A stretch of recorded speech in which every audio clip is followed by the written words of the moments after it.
had every intention of taking the subway that connects the bustling city to the quieter suburbs. This was a route I was quite familiar with, having traveled it many times before, but something in the air hinted that this journey would be unlike any I had experienced. As I stepped into the narrow tunnel, an eerie atmosphere seemed to wrap around me, almost like a thick fog, as if some unseen force was gently pulling me toward the unknown darkness that lay ahead. The train slowly approached my station, and I reached out to gently open the door. Inside, the carriage was mostly empty, with just a handful of passengers scattered about, each one glued to their phone screens, their headphones securely in place. Once I settled into my seat, my gaze was unexpectedly drawn to the darkness outside the window, where something flickered briefly, almost as if it were alive and moving. I tried to shake off the feeling of unease that was creeping into my mind, forcing myself to relax. It felt as though my brain was caught in a bizarre loop. The more I thought about it, the more terrifying the situation became. Suddenly, without warning, the lights in the carriage flickered ominously, and a piercing screech of the brakes shattered the silence like glass breaking. The passengers looked around frantically, their faces filled with concern as they peered out the window, where the darkness seemed to close in on us, suffocating and oppressive. I felt a wave of panic wash over me and made the decision to get off the train to see what was happening. Just then, I caught a glimpse of a shadowy figure lurking outside the window, and my heart skipped a beat. The figure was indistinct and fuzzy, and in that moment of confusion, I could hardly believe my eyes. It was dressed in a long black cloak, its face obscured by shadow, making it impossible to discern any features. I don't know what compelled me, but an irresistible urge surged within me, leading me to open the door and step toward that mysterious figure. The moment I stepped out of the train, I was hit by a bone-chilling cold that wrapped around me like a shroud, as if I were slipping into another world entirely, one that was dark and foreboding. Through the light rain, I strained to get a clear look at the figure, but it flowed like smoke, vanishing before I could fully comprehend it. My curiosity began to outweigh my fear as I found myself following that indescribable presence into the depths of the tunnel. This tunnel was nothing like I had imagined. The walls were plastered with various grotesque graffiti, twisting and contorting under the dim, flickering light, creating an unsettling atmosphere that only heightened my anxiety. I began to examine the graffiti more closely, and I noticed that many of the patterns seemed to silently scream, conveying a sense of anger and despair that resonated deep within me. With each step I took, I felt increasingly uneasy, as if countless eyes were watching me from the shadows, not allowing me to escape their gaze. Just then, I heard hurried footsteps behind me, echoing through the tunnel, as if something were pursuing me. My heart raced, and I quickly turned around, but to my dismay, I saw nothing but the darkness. I took off running, my mind fixated on a single thought: I had to escape this bizarre and unsettling place. As I sprinted, I slammed against the walls, weaving through the swaying graffiti that seemed to come alive around me. Suddenly, I realized I wasn't alone anymore. There was an unknown presence lurking in the dark behind me, and the hairs on the back of my neck stood up. My heart pounded in my chest, almost to the point of suffocation, and the footsteps behind me grew ever closer, echoing ominously in the tunnel. With all my strength, I burst out of the tunnel, finally reaching the exit, but what welcomed me was an overwhelming silence that felt suffocating. The sights around me filled me with despair, and the city lights in the distance felt like a distant mirage, almost unreachable. I glanced around, desperately searching for somewhere to hide, only to find that it was all in vain. There was nowhere to escape to. Just when despair began to consume me completely, my eyes fell back on the tunnel entrance in the distance, where the shadow reappeared, seemingly waiting for me, as if it had been expecting my return. My body was inexplicably drawn back toward it, fear and curiosity intertwining in my heart, creating a tumultuous storm of emotions. I knew that stepping back into this tunnel would mean an end to any chance of escape. sealing my fate in the darkness. Memories surged in my mind, and those deep-seated fears that I had buried long ago were laid bare in that moment. The things I had tried so hard to forget came flooding back, overwhelming me with their intensity. Floating between dreams and reality, I could no longer tell which was real and which was just a figment of my imagination. This tunnel felt like my home, luring me into its dark abyss, and I no longer had the strength to resist its pull. Finally, I found myself standing at the end of that darkness, filled with a profound sense of helplessness and resignation. Was this an inescapable fate that had been predetermined for me, or was it a relentless pursuit of the unknown that I had unwittingly embarked upon? I didn't know. Perhaps this tunnel represented the deepest fears within me, lurking in the dark, waiting patiently to be uncovered someday. When I would finally confront the shadows that haunted me, hope you enjoyed that spine-chilling experience. Now, let's move on to the next creepy tale. Ready to face more thrilling moments together? Let's dive into the next story right away. It was a sultry morning, thick with humidity, when I embarked on a journey that would haunt my memories for the entirety of my life. I had heard whispers of hope and opportunity waiting in the United States, a land where dreams could be woven into reality. Far removed from the despair that had gripped my homeland for so long. Little did I know that the path to that elusive future would lead me through the heart of one of the deadliest jungles on Earth, the Darien. A place where nature's ferocity was rivaled only by the darkness that lurked within the hearts of men. The thought of what lay ahead filled me with trepidation, yet the promise of a better life pushed me forward. As we gathered at the edge of the jungle, the atmosphere thrummed with palpable anxiety and tension. There were 15 of us, immigrants hailing from various corners of Central America, all united by a common desire to escape our dire circumstances and seek a new beginning. A man named Carlos, a seasoned guide who had traversed the jungle more times than he could count, stood before us. His presence both reassuring and alarming. His rugged face was lined with experience, and despite the authority in his voice, I could sense the tremor of fear lurking behind his words. "Stick together," he warned us, his eyes scanning the thick foliage. "The jungle takes everything from you, your strength, your resolve, sometimes even your life. Do not underestimate its power." With that ominous reminder, we entered the thick foliage, the towering trees casting eerie shadows as the sunlight struggled to penetrate the dense canopy above. The air was hot and humid, with the persistent buzz of insects surrounding us like a menacing choir, their incessant droning filling the silence of the jungle. Hours drifted by, time losing its meaning as we trudged deeper into the abyss, each step feeling heavier than the last. We followed Carlos closely, our hearts heavy with foreboding, acutely aware that every step we took was leading us further from safety and deeper into danger. It was on the second day of our trek that the first shattering event unfolded, a moment that would forever be etched in my memory. We had reached a narrow clearing when a sudden rustle in the bushes sent ripples of panic through our group. Before we could fully process the sound, a group of men emerged from the shadows, their faces obscured by masks and their intentions clear as they brandished weapons with menacing authority. "Down!" Carlos shouted, but it was too late.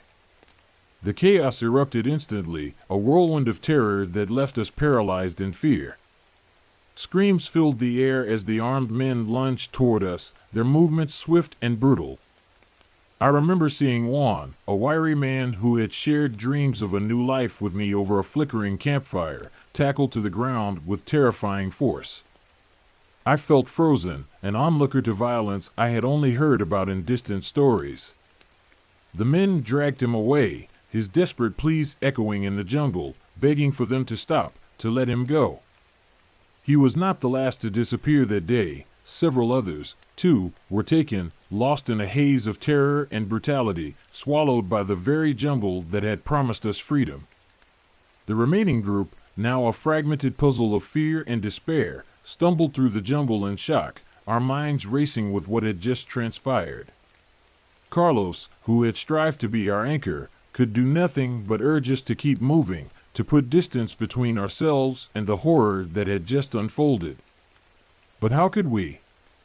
Each rustle in the underbrush felt like a shot of adrenaline coursing through our veins. Each shadow a stark reminder of what awaited us in this hellish expanse. The jungle had transformed from a place of hope into a living nightmare.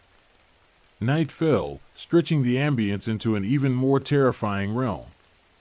We huddled together, our whispers barely audible over the chorus of croaking frogs and chirping insects. Sleep was a foreign concept, our bodies exhausted but our minds racing with the horrific images that lingered in the dark corners of our thoughts. I could feel the weight of despair pressing down on my chest as I replayed the vivid scenes from earlier, unable to shake off the guilt of survival that gnawed at me. Why had I been spared while others had been taken?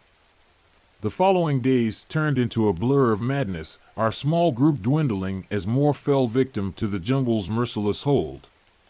Each morning brought news of another loss, and with it, a deeper craving for survival against the gnawing sense of hopelessness that threatened to consume us. I lost track of time, the sun becoming an indifferent observer to our plight, its rays no longer a source of warmth, but a reminder of the days slipping away. On the fifth day, we stumbled into a dilapidated clearing, remnants of what appeared to be an old campsite. We dared to hope for safety, for a moment of respite. But our brief sense of relief was short-lived. That night, the jungle erupted into chaos once more. They came again, masked men. Their voices low and intimidating as they prowled through the darkness, searching for any sign of life. They were persistent, their hunger for power and control palpable in the air. In the confusion, I heard footsteps approaching my hiding place. My heart raced as I held my breath, praying fervently that they wouldn't find me, that I could remain hidden from their predatory gaze. In the dead of night, I witnessed horrors I had never imagined were possible. My heart sank with every anguished scream that pierced the quiet. Each cry a grim reminder that we were nothing more than prey to those who thrived on fear. I saw the faces of the people who had once shared laughter and hopes with me ripped away. One by one, swallowed by the jungle's insatiable hunger for despair and suffering. The jungle had become an abyss of terror, a living nightmare that threatened to consume us all. Between snatched moments of breath and trembling hands, I could feel my humanity slipping away. Desperation clawed at my insides as I fought to maintain my grip on sanity, clinging to the flicker of hope that still lay ahead. That somehow we could escape this nightmare.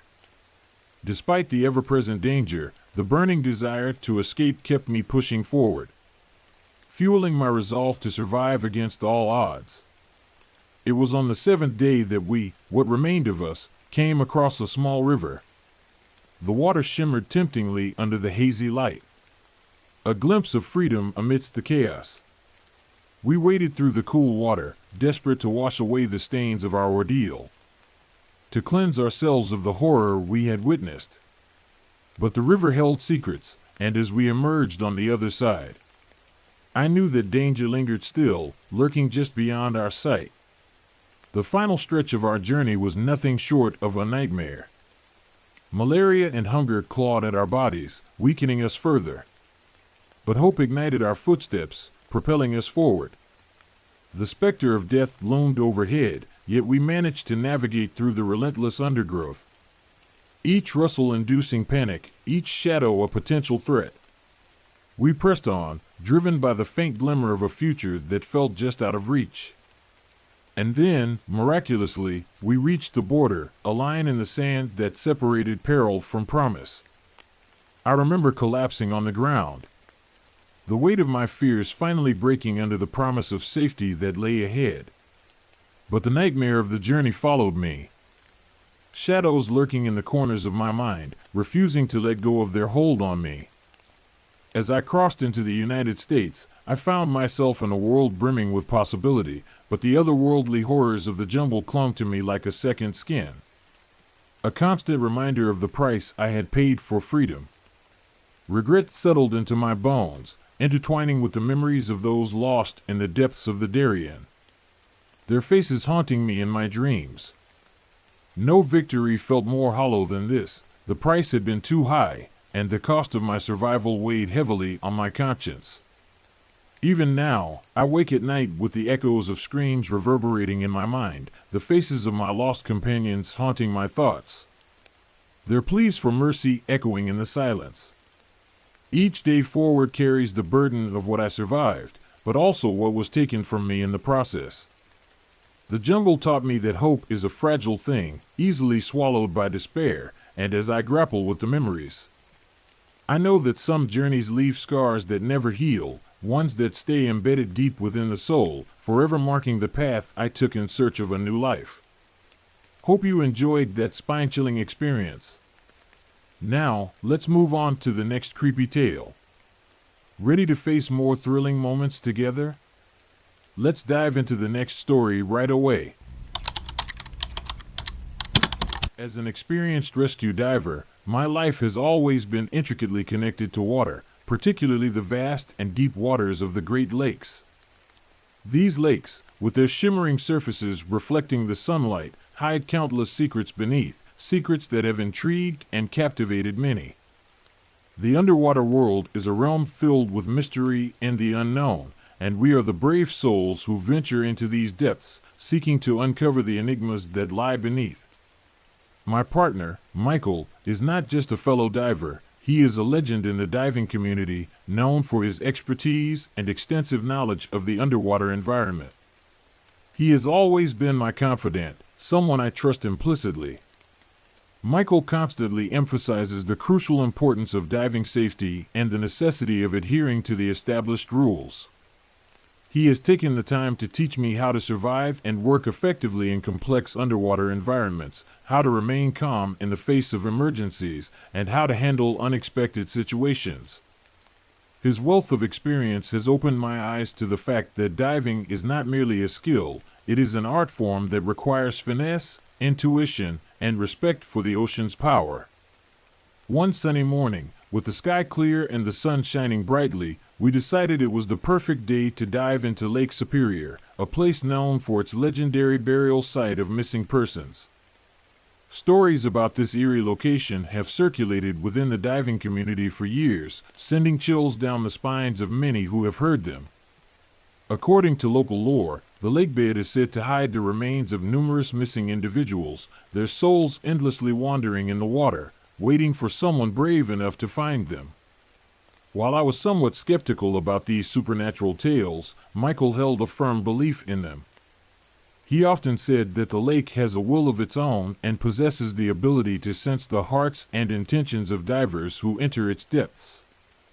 As we prepared our diving gear, I noticed the serious expression on Michael's face.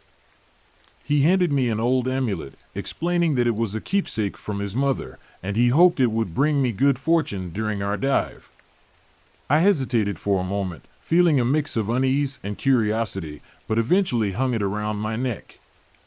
Soon after, we took a deep breath and jumped into the lake, instantly feeling the cold, oppressive water envelop us like a heavy blanket. As we descended deeper into the lake, the light around us gradually faded, and the underwater world transformed into something increasingly strange and surreal. We swam through a dark area filled with tangled weeds and bizarre underwater creatures, each more peculiar than the last. In this silent world, the only sound I could hear was my heartbeat, which echoed in my ears, amplifying the inexplicable tension I felt in my chest.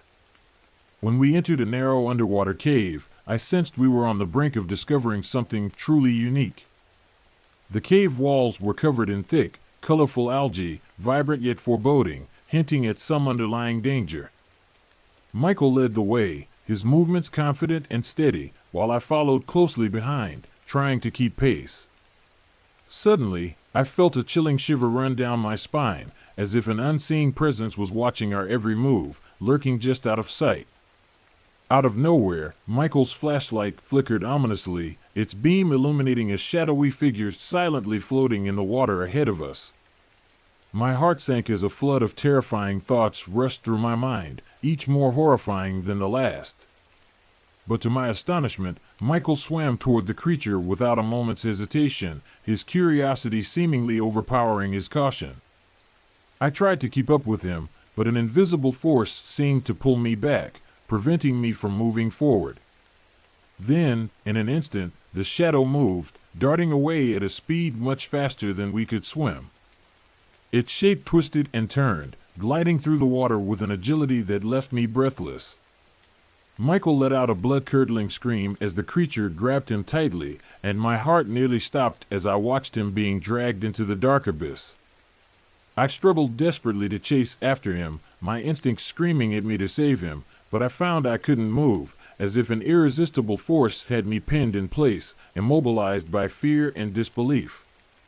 In that harrowing moment, memories of diving with Michael flooded my mind, his teachings, the countless diving safety tips he had shared, and his profound love for the underwater world. A profound fear of loss washed over me, deeper and more consuming than any shadow lurking in the depths. I fought with all my might to break free from this mental and emotional constraint, and after a surge of determination, I finally shook off my paralyzing fear and began to swim upward, desperate to reach the surface. As I broke through the surface of the water, I gasped for fresh air, my heartbeat thundering in my ears like a war drum. My trembling hands fumbled with my diving gear, trying to contact the dive bays, but all I heard in my earpiece was static, a maddening reminder of my isolation. A wave of unprecedented loneliness and despair washed over me, threatening to drown me in its depths. Michael's dire situation made it impossible for me to calm my racing thoughts, but I knew I couldn't underestimate the abyss. I couldn't risk diving again out of fear for my own safety. I floated on the surface for what felt like an eternity, trying to clear my thoughts and make sense of what had just happened. But the haunting image of the shadow and Michael's capture lingered in my mind, refusing to fade away. Eventually, I made the difficult decision to return to shore and gather a team to help organize a rescue operation. I knew that facing the abyss could render our efforts futile, yet I felt compelled to try. A few hours later, our rescue team finally assembled and set out, ready to confront the unknown. When I returned to the dive site, it was already evening, and the lake shimmered with golden waves in the fading light of the sunset, everything looking deceptively calm and peaceful. Yet, my unease resurfaced, a sense of foreboding creeping back into my mind.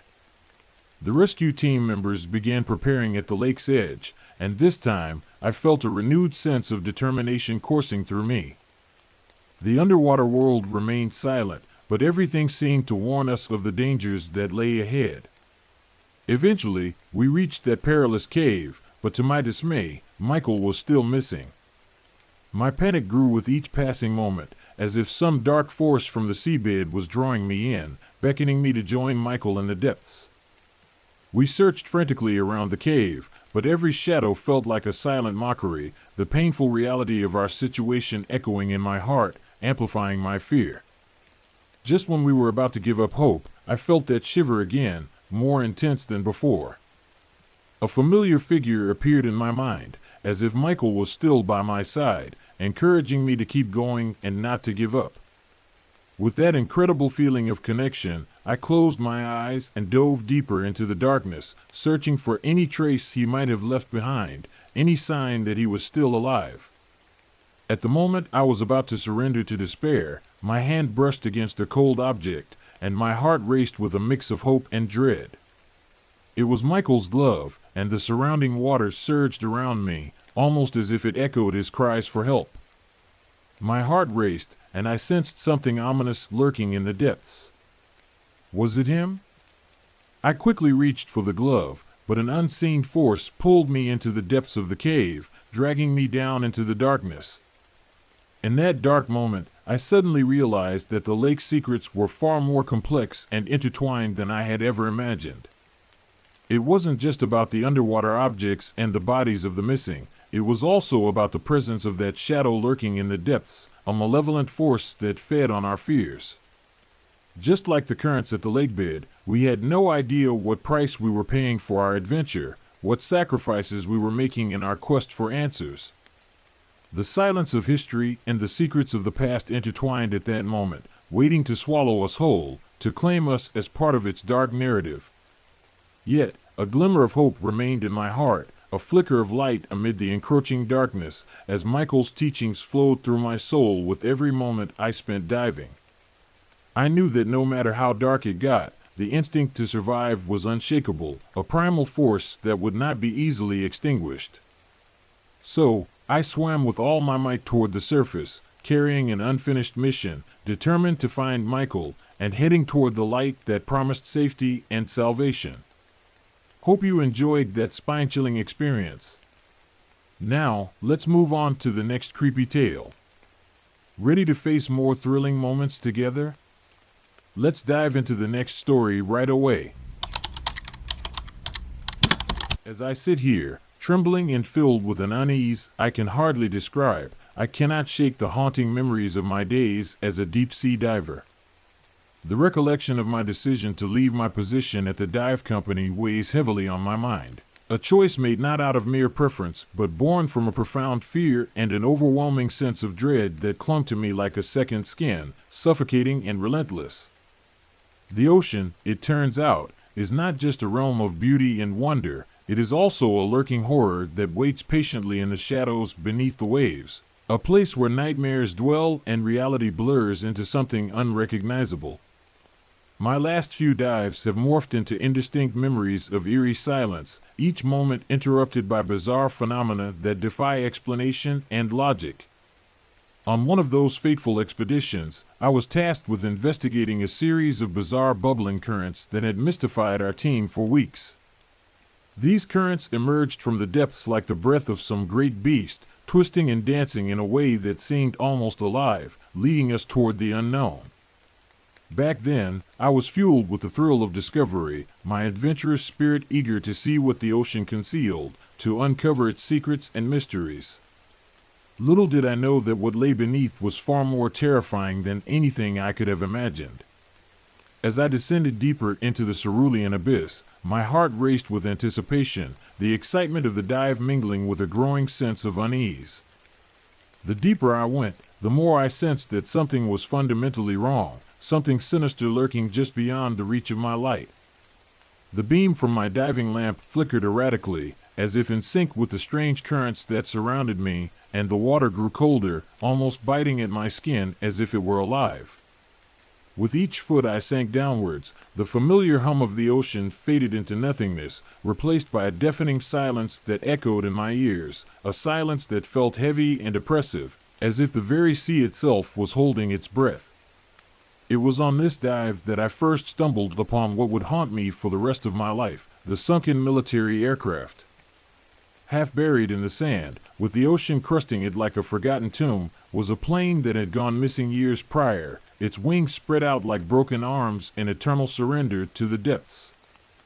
I swam closer, the eeriness intensifying with every stroke, my heart pounding in my chest.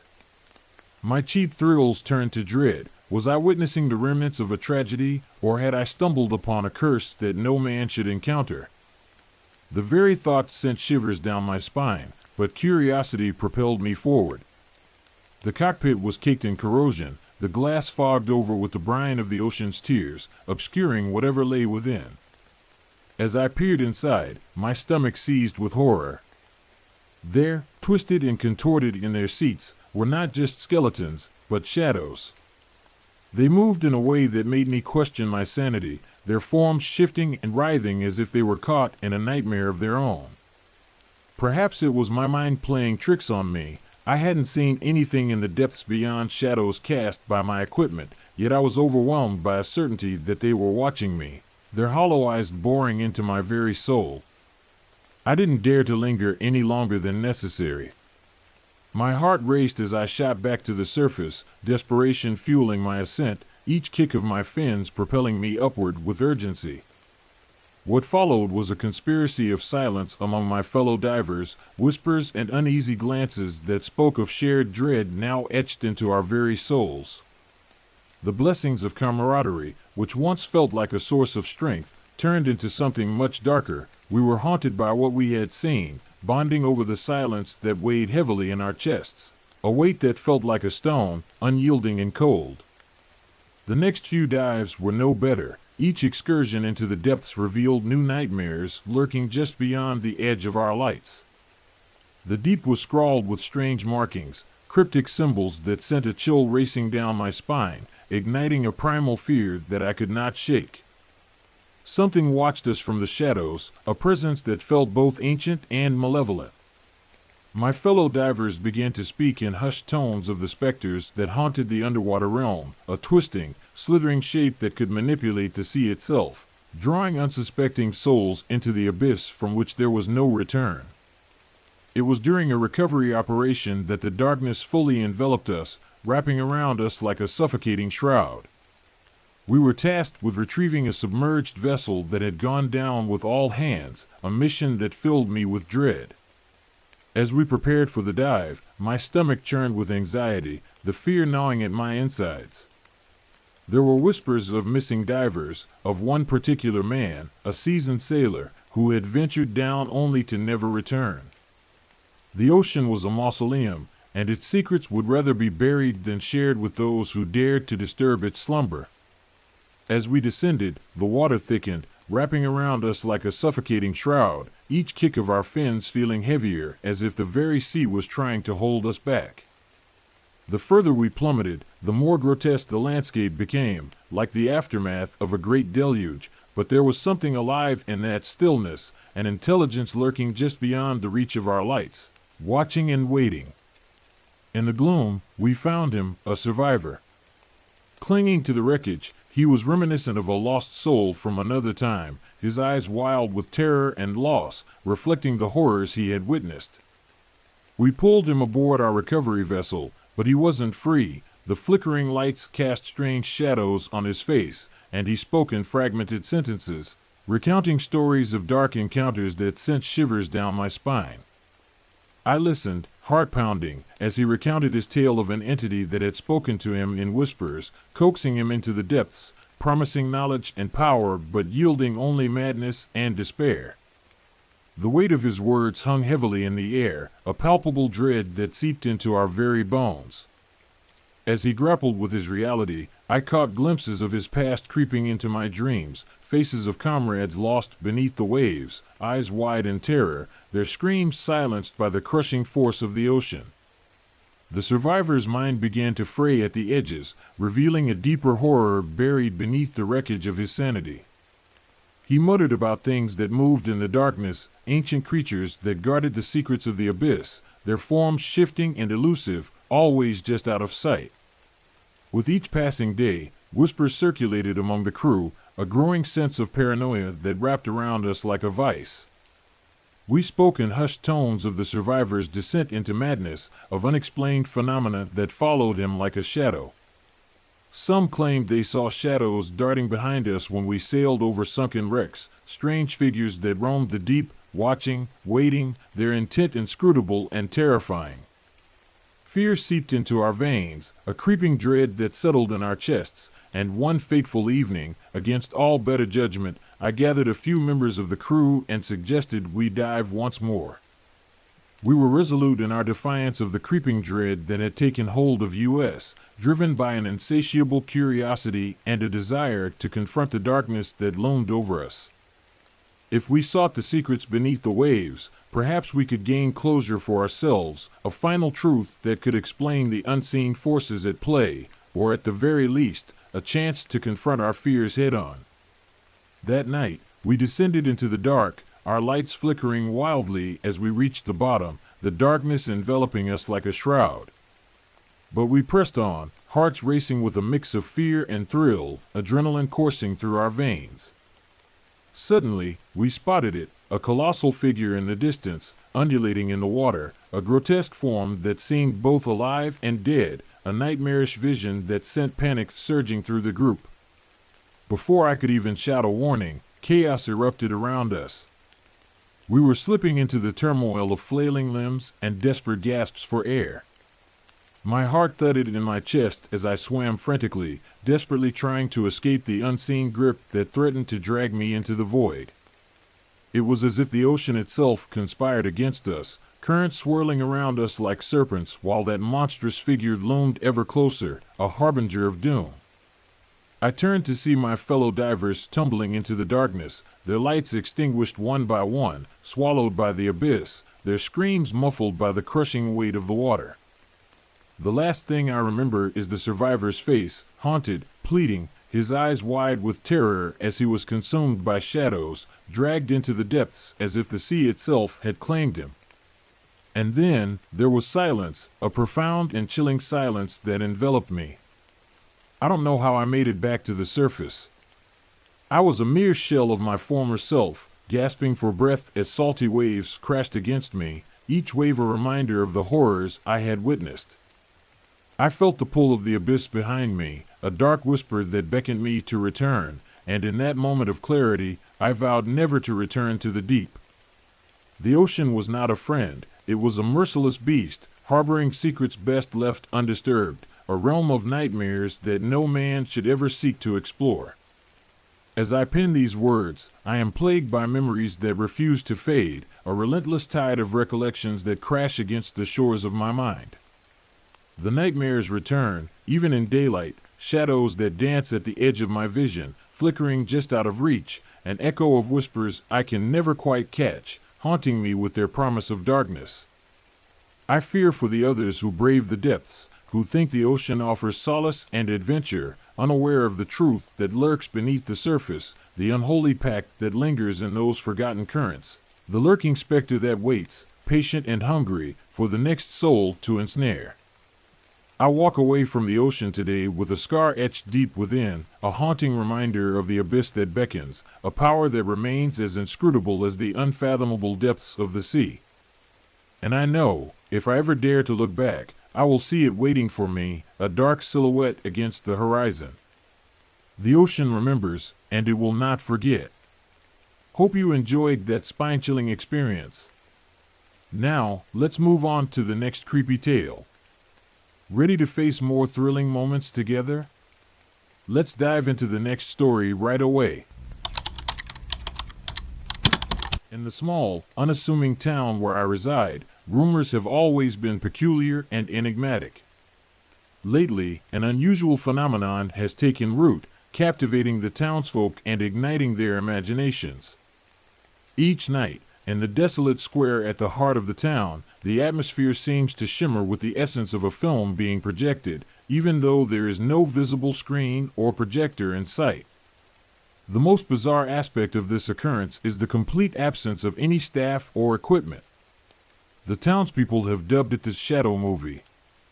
The film, intriguingly titled Nightmare from Mars, is said to be haunted by the restless spirit of its late producer, Victor Hudson, whose legacy seems to linger in the air. Initially, I paid little heed to these whispers and tales. I merely listened as my neighbors animatedly discussed the haunting images they had witnessed during their evening gatherings, sharing spine-chilling stories of the terrifying creatures and ghostly landscapes that appeared on the invisible screen. Their accounts piqued my curiosity, but as the conversations intensified, my initial intrigue morphed into an overwhelming desire to experience this shadowy film for myself, to uncover the secrets it held. One fateful night, driven by an insatiable curiosity, I resolved to venture into the square. As I approached, the air grew thick with an odd, almost surreal atmosphere, as if I were ensnared in a dream that I could not escape. It was a feeling that defied description, a sense that something unspoken was drawing me closer. I quietly found a secluded corner to sit and waited with bated breath for the fantastical show to commence. As darkness enveloped the square, everything around me fell into an eerie silence. Suddenly, an invisible light sliced through the surrounding darkness, and the movie began to unfold. Ethereal images materialized in the air, haunting scenes of Mars's crimson dunes, bizarre creatures skirting along the edges of the shadows, seemingly in search of something elusive. A wave of unease washed over me, settling deep within my gut, until a voice shattered the silence, sounding eerily like Victor's ghost whispering through the night. "You will become a part of me too." Though the words were cryptic, They sent icy chills racing down my spine, leaving me feeling unsettled. After the film concluded, I hastily departed from the square, but the oppressive feeling lingered, haunting my thoughts long after I had left. Days turned into weeks, and I began to notice an increasing number of peculiar happenings in the town. Whispers of another case began to circulate, involving an abandoned house that had become the center of attention. Several police officers had reported hearing strange, unearthly screams during their investigation, yet they could never pinpoint the source. This house had always been regarded as a forbidden zone in our town. I had heard the ominous rumors before, but now they took on a chilling significance that I could not ignore.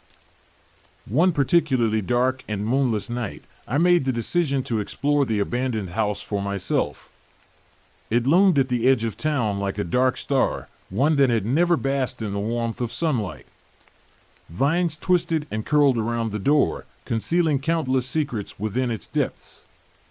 As I pushed the door open, the creaking sound echoed ominously, serving as a silent warning against what lay ahead. Inside, the scene was one of utter desolation, as if the place had been forsaken for a century, and the air was thick with a strange, musty odor that made my stomach churn. As I ventured deeper into the house, my heart raced with a mix of fear and anticipation. Suddenly, a sharp, blood-curdling scream pierced the stillness, emanating from somewhere below. I hesitated for a fleeting moment, my instincts urging me to turn back, but curiosity propelled me forward. I cautiously descended the steep, rickety stairs, my flashlight illuminating the walls that were covered in unsettling graffiti and dark crimson stains. What I discovered next left me utterly horrified. In the dimly lit basement lay several bodies, the remains of homeless individuals who appeared to have been trapped in this hellish place. Their faces were frozen in expressions of despair and terror, and beside them stood a grotesque piece of experimental equipment. It was a nightmarish contraption, constructed from rusty steel and broken pipes, evoking images of a twisted laboratory.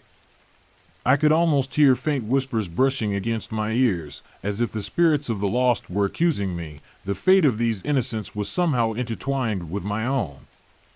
Upon returning to town, I found it increasingly difficult to shake off those horrifying images that had burned themselves into my memory. Meanwhile, reports of missing homeless individuals began to surface, and hardly anyone seemed to know where they had vanished. Even more unsettling was the rumor that began to circulate about a clown. This clown had become synonymous with the disappearances, and chilling tales emerged, suggesting that he was conducting horrific experiments, seemingly using the homeless as his unwilling subjects. The very thought of it sent a shiver down my spine. I could no longer live in quiet denial. I felt compelled to investigate this enigmatic clown myself. During my search, I stumbled upon a dark alley that appeared to have a complex connection to the clown's existence. Following the shadowy path, I discovered an abandoned laboratory, its entrance shrouded in darkness. As I stepped inside, the acrid smell of chemicals assaulted my senses, and I was immediately reminded of the bodies I had seen, a wave of nausea washing over me. In the dim light of the laboratory, I noticed an open notebook lying on a dusty table. It contained records detailing bizarre experiments and anatomical drawings, along with the chilling name, The Clown of Rebirth.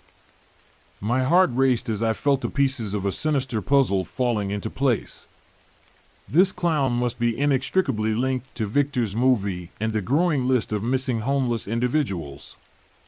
Just as I was engulfed in a whirlwind of fear and disbelief, I heard a low, sinister laugh emanating from behind me. I spun around in a panic to find a raggedly dressed clown standing before me, his face contorted and grotesque beneath the mask, as if I were trapped in a waking nightmare from which I could not escape. "The clown will always bring you joy and fear," he whispered, his voice echoing like a ghostly wail in my ears. I fled the horrifying scene in a blind panic, but that laughter followed me, lingering in the air, mocking my helplessness and despair. As I stumbled away, I felt myself slipping into an endless abyss of darkness. The weight of my experiences became increasingly unbearable. It felt as though the town was cloaked in some malevolent force, a darkness that seeped into every corner of my mind. I began to doubt my sanity, feeling as though I were ensnared in an inescapable fate that I could not comprehend. Ultimately, I resolved to delve into the sewers, where rumors suggested the clown made his lair. Perhaps there, hidden beneath the surface, I could uncover the truth that had eluded me for so long. As I navigated the dark, damp passages, searching and probing for answers, the air was thick with hushed whispers, the clown's whispers, Victor's ghostly whispers. They echoed in my ears, growing louder and more insistent, pushing me deeper into a pit of fear. Just as I felt I might lose consciousness, a soft light caught my eye. It was gentle and radiant, a glimmer of hope amidst the overwhelming despair. I rushed toward the light, only to discover that the laboratory had been rebuilt. This structure was unlike any other in town, glowing with an otherworldly light that seemed to beckon me closer. I stepped inside, my heart pounding, and saw a brand new projector, displaying the very nightmare from Mars I had witnessed in the square. This time, however, words began to materialize on the screen, embrace the cycle, become a part of it. An invisible terror enveloped me, and I realized I had finally uncovered the dark secret that lay hidden within the town. I turned to flee, but there was no sound behind me. I understood that I might not be the only soul trapped in this nightmarish reality, yet I could not grasp the full implications of what it all meant. In this town, the disappearances of the homeless, the legend of the clown, and Victor's ghost, all the horrors had found a home within this twisted experiment. I could no longer escape the vortex of despair. The helplessness and hopelessness that filled my heart would imprison me forever. Now, I wander endlessly through this darkness, becoming a lost clown, a mere shadow of my former self. The shadow movie will play on eternally, and I will be the final act in this chilling story, forever trapped in a cycle of fear and despair. Hope you enjoyed that spine-chilling experience. Now, let's move on to the next creepy tale. Ready to face more thrilling moments together? Let's dive into the next story right away. I never imagined I would find myself staring into the abyss, yet here I am, precariously perched on the edge of a digital precipice, my eyes glued to the flickering screens that surround me in this dimly lit room. My name is Bill, and I am one of the last watchers, a title that carries with it a heavy burden. My job is to monitor potential apocalyptic scenarios that could unravel the very fabric of our society, a responsibility that weighs heavily on my shoulders. I have always believed that knowledge is power and that my duty is to prevent chaos from taking root in our world before it can blossom into something far more sinister. For years, I have sifted through vast streams of data, meticulously analyzing patterns and filtering through the noise of everyday life to pinpoint genuine threats. The world is an incredibly fragile place, and it is my job to ensure that the delicate balance we all rely on does not tip over the edge into chaos and destruction. But lately, something has shifted, an unsettling change in the atmosphere that I can't quite place.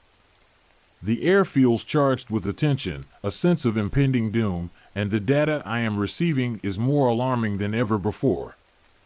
It all began with a series of strange and disconcerting reports coming from the Midwest. At first, they seemed like isolated incidents, unusual animal behaviors, inexplicable illnesses, and whispers of a contagion spreading through rural communities like wildfire. Initially, I brushed it off as just another scare, the kind of sensationalism that the media loves to latch onto for ratings. However, as the days turned into weeks, the reports grew more frequent and increasingly dire. I could no longer ignore the signs. Something was profoundly wrong. Using drones equipped with advanced sensors, I began monitoring the affected areas, desperate to uncover the truth behind these unsettling reports. The images that streamed back to me were haunting and disturbing. Fields that were once vibrant with life lay barren and desolate, the crops withered and blackened as if scorched by an unseen flame. The towns that had once bustled with activity were now ghostly echoes of their former selves, their streets eerily silent. I could see the remnants of lives interrupted, homes shuttered and abandoned, and it felt as though I was witnessing a slow-motion apocalypse unfold before my very eyes. But it wasn't just the landscape that alarmed me, it was the people, those who remained. They were changed, their very essence altered by the pervasive fear that hung in the air like a thick fog. Their eyes carried a glaze of terror, a primal instinct to survive that had replaced any semblance of normalcy. I watched helplessly as they barricaded themselves in their homes, their lives reduced to whispers and shadows. It was as if a malevolent force had descended upon them, and I was powerless to intervene in their suffering. As I delved deeper into the data, I stumbled upon something that sent a chill down my spine. Genetic sequences, unlike anything I had ever encountered before, began to emerge from the chaos. They were remnants of a biological entity that seemed to feed on fear and despair, a parasitic organism that thrived in the darkness of the human psyche. It was a predator, and humanity was its prey, ensnared in a web of its own making. The more I uncovered, the more I realized that this was not a natural occurrence. The patterns in the data pointed to something deliberate, an orchestrated event designed to unleash this horror upon the world. A knot tightened in my stomach as I traced the origins of this contagion back to a research facility that had been conducting experiments on human behavior. The name of the facility rang a bell in my mind, and I couldn't shake the feeling that I had seen it before, perhaps in a report or a discussion long forgotten. Late one night, driven by a mix of curiosity and dread, I made the decision to dig deeper into the facility's records. I hacked into their archives, my heart racing as I navigated through layers of security protocols. What I found was beyond comprehension. They had been experimenting with a form of mind control, utilizing a biological agent to manipulate emotions and behaviors in ways that defied ethical boundaries. But something had gone horribly wrong, and the agent had escaped, spreading its tendrils of influence across the nation like a dark plague. I felt a growing sense of urgency wash over me. I had to find the source of this nightmare and put an end to it before it consumed us all. But as I pieced together the fragments of information, I stumbled upon a name that made my blood run cold, my own.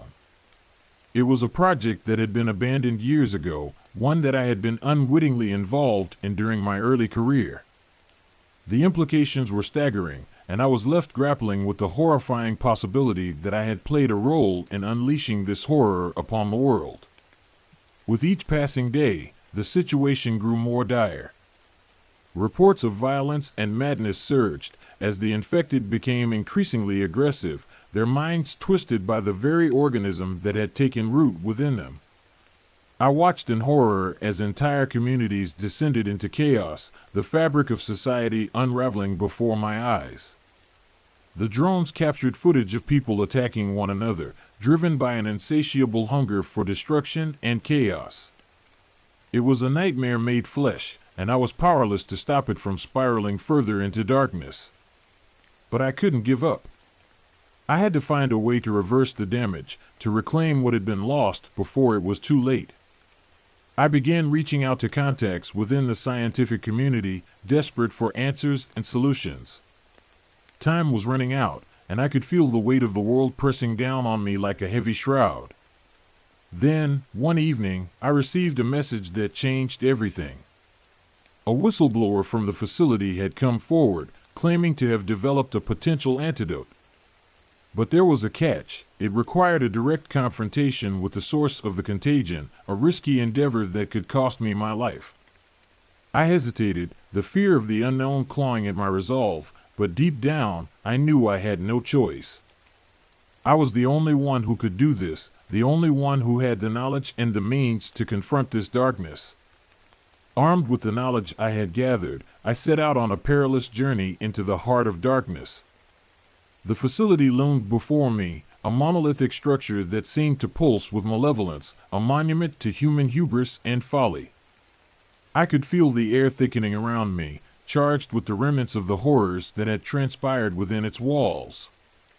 As I stepped inside, the fluorescent lights flickered ominously, casting long shadows that danced around me, as if the very walls were alive with the memories of despair. The corridors were eerily silent, the remnants of past experiments littering the ground like forgotten memories. I pressed on, guided by the faint whispers of the whistleblower's instructions echoing in my mind.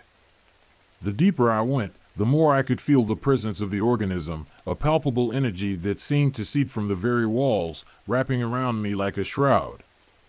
It was as if it were aware of my intrusion, watching, waiting for the moment to strike. Finally, I reached the heart of the facility, a sterile laboratory filled with equipment that hummed with a life of its own. In the center of the room stood a glass chamber, pulsating with a sickly glow that seemed to draw me in. Inside, I could see the organism, a writhing mass of tendrils and dark energy that seemed to pulse with a life of its own. It was both beautiful and terrifying, a testament to the power of creation and destruction intertwined in a grotesque dance. Taking a deep breath, I approached the chamber, feeling the weight of the world on my shoulders. I had to confront this entity, to face the darkness that had been unleashed upon the world. With trembling hands, I activated the antidote, watching as it filled the chamber with a brilliant light that illuminated the room. The organism recoiled, its tendrils thrashing in protest, but I stood firm, determined to see this through to the bitter end. In that moment, I felt a connection, a fleeting glimpse into the consciousness of the organism. It was a reflection of humanity's darkest fears, a manifestation of our collective despair. I understood then that it wasn't just a monster, it was a mirror, showing us the depths of our own souls, our weaknesses laid bare. The light of the antidote began to envelop it, and I could feel the struggle intensifying, a battle of wills between light and darkness. As the chamber pulsed with energy, I realized that I had to make a choice. I could destroy the organism entirely, but in doing so, I risked losing a part of myself in the process. Or I could try to integrate the antidote, to find a way to coexist with this darkness, to harness its power for good rather than destruction. It was a gamble, but I had come too far to turn back now, too invested in this fight to let fear dictate my actions. With a surge of determination, I reached out, channeling the antidote's energy into the chamber with all my might. The light exploded, engulfing the room in a blinding brilliance that threatened to overwhelm my senses. I felt the tendrils wrap around me, pulling me into the abyss, and for a moment I was lost in a sea of darkness. But then I found my footing, my willpower shining through the oppressive gloom, refusing to be extinguished. When the light finally faded, I found myself standing in the lab, the chamber now silent and still. The organism was gone, but I could still feel its presence lingering in the air, a ghostly reminder of the battle I had just fought. I had faced the darkness and emerged stronger, but I knew the battle was far from over. The world outside was still in turmoil, and I had to return to help heal the wounds that had been inflicted upon humanity. As I made my way back through the facility, I felt a sense of purpose ignite within me, a fire that had been rekindled by my confrontation with the darkness. I was no longer just a watcher, I was a guardian, ready to confront the shadows that threatened to consume us all. The journey ahead would be fraught with challenges and obstacles, but I was determined to reclaim the light and guide humanity back from the brink of despair, to restore hope where there had been none. When I stepped outside, the sun was setting on the horizon, casting a warm, golden glow over the desolate landscape that lay before me. I took a deep breath, feeling the weight of the world on my shoulders, but also the glimmer of hope for a new beginning. The darkness may have been strong, but I was stronger, fortified by my experiences and the knowledge I had gained. And as long as I stood vigilant, there was still a chance for redemption, a flicker of light in the encroaching shadows. Hope you enjoyed that spine-chilling experience. Now, let's move on to the next creepy tale. Ready to face more thrilling moments together? Let's dive into the next story right away. When my friends and I first began planning this paranormal investigation, our minds were buzzing with curiosity and a thrill of excitement. We had heard whispers about an abandoned school located in Tennessee, Hollow Creek School, where a tragic event had unfolded long ago, leaving a chilling legacy that continues to send shivers down people's spines even today. The school has been closed for many years, but its dark shadow still looms over the town, becoming a haunting topic of conversation among the locals. There are rumors that a boy tragically lost his life there after enduring relentless bullying from his classmates and that his body was hidden beneath the cold, unforgiving floorboards. Ever since that fateful day, the school has been said to be haunted, with many individuals claiming to have experienced strange and supernatural occurrences within its decaying walls. On a particularly gloomy autumn night, filled with both trepidation and determination, we finally found the courage to drive to that eerie place. As we cruised along the winding roads, the trees outside the car window cast strange, elongated shadows in the dim light of the moon, as if they were warning us to stay far away from what lay ahead. When we finally arrived at the school, the heavy silence of the night enveloped us, almost suffocating in its intensity, broken only by the occasional rustle of leaves that seemed to whisper secrets to the wind, urging us to turn back. The school itself appeared dilapidated and forlorn, with its open windows resembling a monster's gaping mouth, waiting hungrily for its next prey. A surge of anxiety washed over me, but more than that, I felt an irresistible pull toward the unknown, a deep-seated desire to explore the mysteries that lay within. Our team was made up of 5 brave souls: me, Anna, Mike, Lena, and Harry. Armed with flashlights, recording equipment, and some basic investigative tools, we were ready to embark on our adventure, even though an unsettling sense of unease lingered in the back of our minds. As soon as we stepped through the threshold of the school, the air hit us like a wall, thick with the musty smell of mildew. The walls were covered in peeling paint and signs of age, as if they were trying to tell the haunting story of the school's past. We decided to begin our exploration on the 2nd floor, determined to find any evidence that could prove the place was indeed haunted. As we ventured deeper into the building, we began to hear the sound of children laughing, clear, bright, and chilling.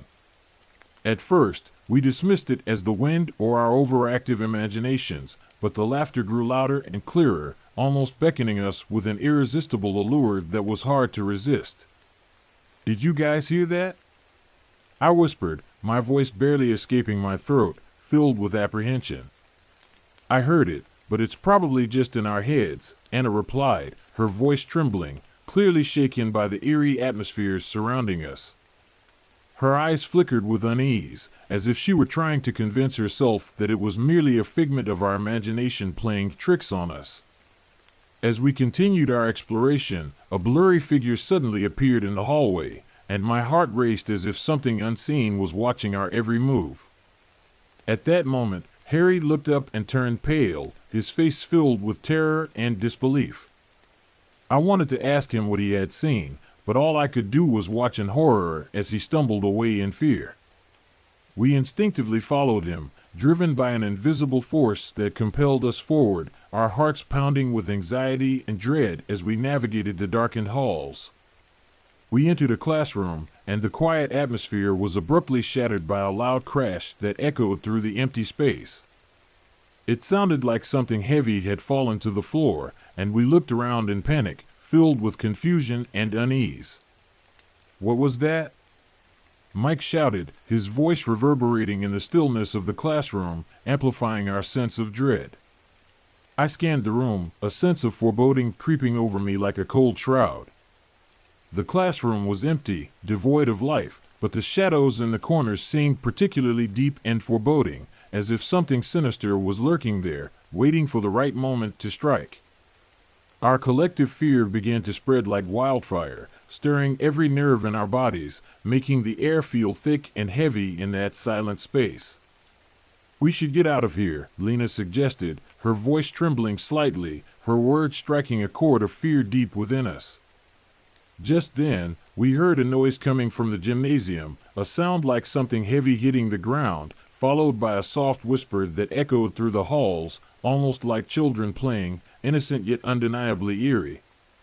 In a state of heightened anxiety, we made our way toward the gym, the dark hallways feeling even more ominous as we shone our flashlights back and forth, quickening our pace, filled with a mix of fear and anticipation. When we finally reached the gym, the vastness of the space left us momentarily speechless. The surrounding darkness seemed to engulf us, swallowing our courage whole. Under the dim lights, the air was thick with a suffocating pressure, as if an unseen force was closing in on us, ready to pounce. I could feel Harry's tension rising, his lips were trembling, and his voice was low and urgent. "We really should go back. It's getting late," he said, his words dripping with foreboding, as if he sensed something was terribly wrong about this place. Suddenly, beside the gym wall, a towering figure appeared, at least 7 feet tall, its dark outline menacing and otherworldly. I could hardly believe my eyes as Harry shouted, "Look, it's right there." His voice echoed in the emptiness, filled with despair and terror that sent chills racing down my spine. I was overwhelmed by an indescribable fear. My feet felt glued to the floor, unable to move as panic surged through me. The creature, with its pale skin and hollow eye sockets, was too horrifying to look at directly. It slowly approached us, and through its vacant gaze, I felt as if I could see countless lonely, suffering souls trapped within, as if they were sharing their tragic stories with us, begging for release. "Run!" I heard myself scream, but my body wouldn't respond. It felt as if time had frozen. In that instant, we all bolted in different directions, desperately trying to escape the nightmare that had engulfed the school, our hearts racing with fear and sheer desperation. I frantically searched for an exit, the sounds around me echoing like countless children crying out in anguish, mourning for our souls. Finally, I burst through an open door and fled into the night, driving away from the strange and terrifying place. The wheels kicked up dust as we sped off, leaving our terror behind, but that fear was deeply rooted in my heart, an indelible mark etched into my memory. Even so, the shadow of Hollow Creek School remained firmly etched in my mind, a haunting reminder of that night. The experience invaded my dreams, the sounds and images wrapping around me like ghosts, making it impossible to forget what had transpired. After this harrowing investigation, my friends and I vowed never to return to that school, knowing that some places are best left undisturbed. Time passed, and the nightmares gradually faded, but I knew that beneath those crumbling ruins, the soul of that forgotten boy was still waiting to be remembered, waiting for a moment of vengeance that might never come. Hope you enjoyed that spine-chilling experience. Now, let's move on to the next creepy tale. Ready to face more thrilling moments together? Let's dive into the next story right away. I never considered myself a superstitious individual. My life revolved around the delicate art of restoration, bringing back the lost beauty of pieces that had long been forgotten by time. Each brushstroke and careful polish was much more than mere work. It was a conversation with the past, a dialogue between the original artist and me, as I sought to breathe life back into their creations. However, everything changed dramatically one fateful day when I received an unexpected call from a gallery owner named Evelyn. Her voice was laced with urgency, and I could sense the weight of something deeply unsettling lurking beneath her words. "Hello? Is this the restorer?" she asked, her tone trembling slightly, as if she were standing on the edge of something terrifying. "I need your help. We have a mirror, a very old one. It's been in the gallery for decades, but it's starting to show signs of something strange. I think it needs your expertise." Curiosity piqued, I agreed to meet her at the gallery, intrigued by the prospect of working on such an unusual piece. As I entered the dimly lit space, the air felt heavy, almost electric, as if charged with the energy of countless stories waiting to be told. The walls were adorned with various artworks, each with its own history and significance. Yet, my attention was immediately drawn to the mirror that Evelyn had mentioned. It was an ornate piece, framed in dark, twisted wood, with intricate carvings that seemed to writhe under the flickering lights of the gallery. The glass was clouded, and I could barely make out my own reflection, which added to the eerie atmosphere. "This mirror is said to have a history," Evelyn said, her voice barely above a whisper, as if she feared the mirror might overhear her words. "It once belonged to a noble family, but they say it's cursed. People who looked into it reported seeing things, terrible things that haunt them." I chuckled nervously, brushing off her words as mere folklore. "Cursed or not, it's just a mirror. I'll have it restored in no time," I replied, trying to reassure both her and myself. But as I began my work, I couldn't shake the feeling that something was off, something intangible that gnawed at the edges of my consciousness. The first few days were uneventful, allowing me to focus on the task at hand. I carefully cleaned the surface of the mirror, revealing the glass beneath layers of grime and age. Yet, as I worked late into the night, I started to notice odd reflections that seemed to dance just beyond my line of sight. At first, it was just a flicker in the corner of my eye, a shadow that didn't belong. I would turn quickly, expecting to see something, but there was nothing there. Just the mirror, reflecting the empty gallery and my own puzzled expression. Then came the whispers. They were faint at first, like the rustling of leaves in a gentle breeze, but they grew louder, more insistent, as if demanding my attention. I would catch snippets of words, but they were always just out of reach, like a song you can't quite remember or a dream fading upon waking. Each night, I found myself drawn to the mirror, staring into its depths, hoping to catch a glimpse of whatever was haunting me, whatever was trying to break through. One particularly eerie evening, as I was polishing the glass, the whispers crescendoed into a cacophony that rattled my nerves. I stumbled back, heart racing, and for the first time, I saw a figure in the mirror, a woman, her face obscured by shadows that seemed to cling to her like a shroud. Her eyes were hollow, dark voids that seemed to see right through me, and her mouth moved as if trying to speak, but no sound emerged. A chill ran down my spine, and I realized this was no ordinary reflection. It was something much more profound and unsettling. I took a deep breath, trying to rationalize what I had seen. Perhaps it was just fatigue playing tricks on my mind. But the next night, the figure returned, clearer this time. I could see her hair, dark and flowing like ink, and the anguish etched on her face was palpable.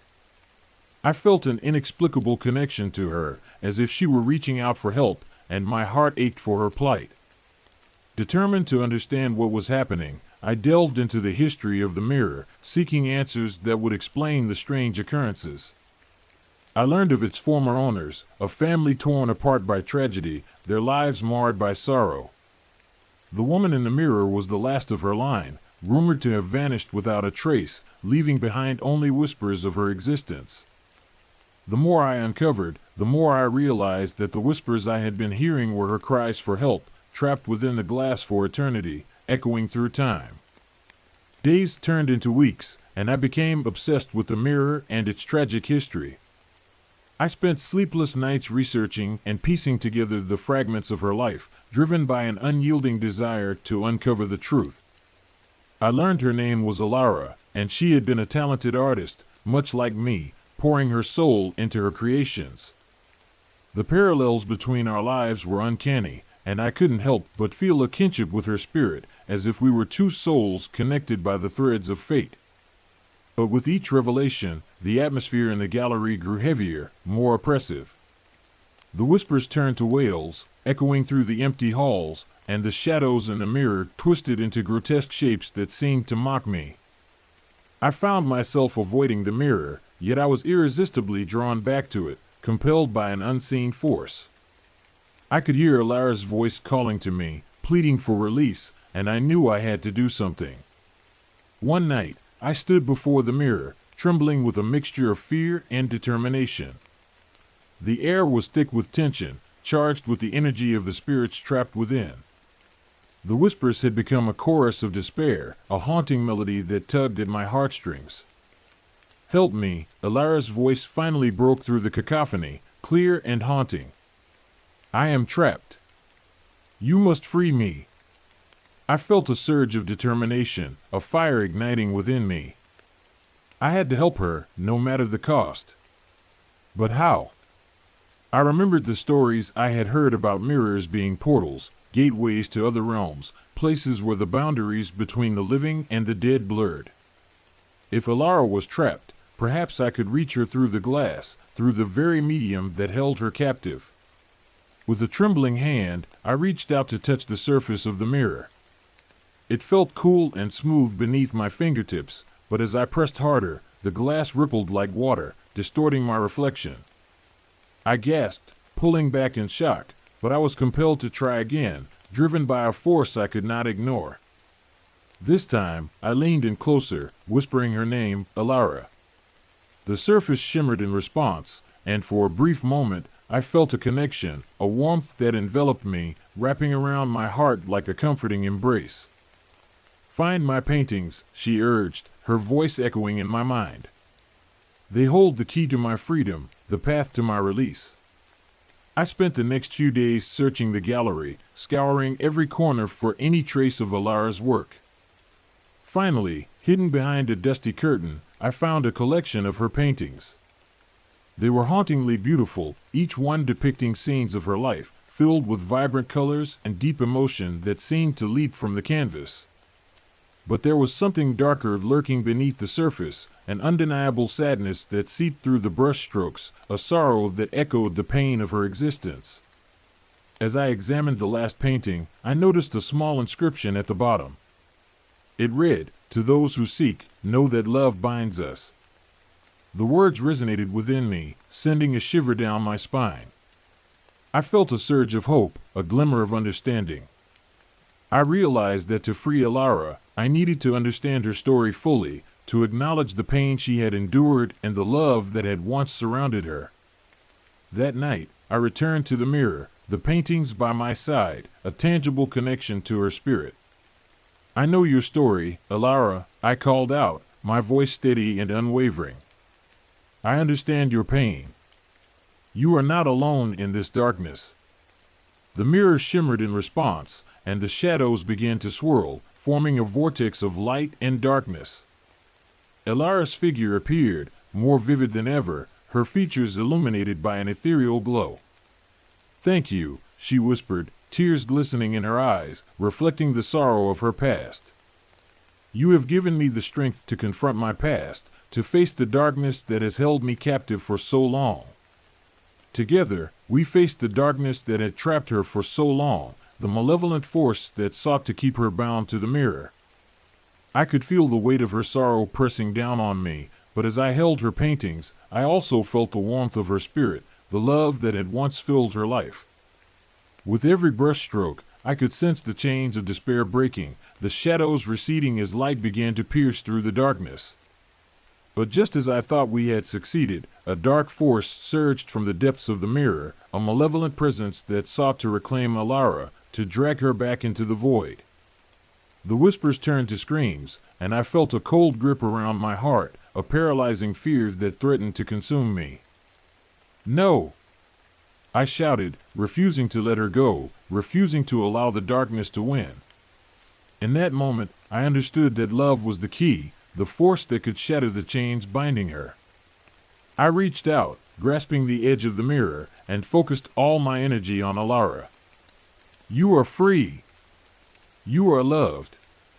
I cried, pouring my heart into my words, willing the darkness to retreat. The mirror exploded with light, blinding in its intensity, and for a fleeting moment, I saw Alara smile, a radiant, beautiful smile that lit up the room. Then, the darkness shattered, and the whispers faded into silence, replaced by a profound stillness. The mirror returned to its tranquil state, the glass clear and still, devoid of the malevolence that had once consumed it. I stood there, breathless, tears streaming down my face as I processed what had just happened. Alara was gone, but I could feel her presence lingering in the air, a gentle warmth that enveloped me like a soft embrace. I had freed her from the chains of despair, and in doing so, I had also freed myself from the shadows that had haunted me for so long. As I left the gallery, I glanced back at the mirror one last time. It was just a mirror now, devoid of the darkness that had once consumed it, a reflection of hope and resilience. I knew that Elara's spirit would live on in her paintings, a testament to the power of love and the strength of the human spirit, a reminder that even in the darkest of times, light could find a way to shine through. From that day forward, I continued my work as a restorer, but I approached each piece with a newfound reverence, a deep appreciation for the stories they held. The stories were not just remnants of the past, they were connections to those who had come before us, whispers of love that transcended time and space. And I would always remember Elara, the artist who taught me that even in the darkest of places, light could still find a way to shine through, illuminating the path for those who dared to seek it. Hope you enjoyed that spine-chilling experience. Now, let's move on to the next creepy tale. Ready to face more thrilling moments together? Let's dive into the next story right away. I've always had a deep-seated curiosity about abandoned places, particularly those that are steeped in mysterious and terrifying stories. There's something about those forgotten corners of the world that seems to tell tales of past tragedies and joys, drawing me in and igniting a desire to explore. When I first heard about a town called Haverford, which had been abandoned due to an unresolved tragedy, a bold and adventurous idea sparked in my mind, to venture there and uncover the buried history that lay within its desolate streets. This town was forced to close down 40 years ago because of a terrible epidemic that swept through its population. People left in a hurry, abandoning their homes and lives overnight, leaving behind only empty streets and dusty memories. The traces of once thriving shops and families still lingered in the air, as if they were whispering unknown stories to the outside world, begging to be heard. I had even heard that some places still bore the marks of people's hurried departures, as if time had come to a standstill in this ghostly town. So, I decided to invite my friend Catherine to join me in exploring this eerie place. Our plan was simple yet ambitious, to delve into this time-forgotten town and search for the secrets hidden in the shadows, trying to piece together its mysterious past. As we drove toward Haverford, the scenery around us gradually became obscured by dense woods that seemed to close in on the road. The trees swayed gently in the breeze, their leaves rustling as if whispering secrets to one another, and a sense of unease crept into my heart. Yet I was incredibly excited about the discoveries that awaited us in this forsaken place. Finally, our car crossed the town's borders, revealing a haunting landscape of nearly collapsed houses and streets overgrown with weeds and wild grasses. Everything here felt eerily silent, as if the air was thick with an indescribable fear that sent chills down my spine, making it hard to breathe. We parked in the town center, stepping onto the weed-choked streets that were surrounded by dilapidated and dim buildings, their walls marked by the relentless passage of time. Catherine seemed a bit anxious, her eyes darting around as if she could feel something watching us, heightening the tension in the air. We passed a leaning house that looked as though it might topple over at any moment and entered an abandoned shop. Inside, the shelves were filled with dusty old items, remnants of a life once vibrant and full of energy. I curiously sifted through the remnants, imagining the once thriving scene that had unfolded here, as if I could almost hear the echoes of laughter ringing in my ears, a haunting reminder of what once was. Just as I was getting lost in the history of this place, Catherine suddenly called me in a low, urgent voice. She pointed outside to a rundown amusement park, where the carousel still swayed gently in the breeze, as if beckoning us and telling its own story of lost joy. We decided to head toward the amusement park, a place where lost joy and terror intertwined, creating a strange atmosphere that made us both eager yet apprehensive about what we might find. Standing at the entrance of the amusement park, my heart began to race, a mix of excitement and fear overwhelming me. Everything inside looked desolate, the faded colors and rusty equipment painting a grim picture of a place stripped of its former life. We wandered among the empty rides, occasionally hearing the wind's mournful wail and faint, unknown sounds that seemed to echo the lively fun that once filled this place, now replaced by an eerie silence. In the center of the park, we discovered an abandoned haunted house. The door hung precariously on its hinges, like a grotesque monster waiting for prey to stumble in. Catherine appeared even more nervous now, her face etched with worry and fear, but I was driven by a strong curiosity that compelled me to push the door open. We stepped into the darkness, the narrow passage feeling suffocating and claustrophobic, and the graffiti on the walls seemed to tell untold stories that sent shivers down my spine, as if the walls themselves were alive with memories. In a corner, I spotted an old doll, its face still bearing an eerie smile, as if it were waving at me from the shadows. As I reached out to touch the dust-covered doll, a low whisper suddenly came from behind us. We froze, quickly turning around, but all we saw was damp darkness, as if something sinister was lurking just out of sight, watching us with malevolent intent. "Let's go. We need to leave," Catherine said, her voice trembling and clearly on edge. I understood her feelings, but my curiosity pushed me to explore further, to uncover the secrets that lay hidden in this haunted place. We continued wandering through the haunted house until we came across a half-open door. Strange noises emanated from behind it, as if something was struggling within, sending chills down our spines and heightening our fear. We exchanged glances filled with dread, both of us knowing that we were teetering on the edge of something terrifying. Catherine nearly pulled me away, but I took a deep breath and pushed the door open. The sight before me was shocking. A corpse lay on the ground, ragged and with a twisted expression, as if shrouded in immense fear and despair. My heart sank instantly, wishing I could escape this place, fleeing from the suffocating terror that enveloped us. "Quick, get out of here!"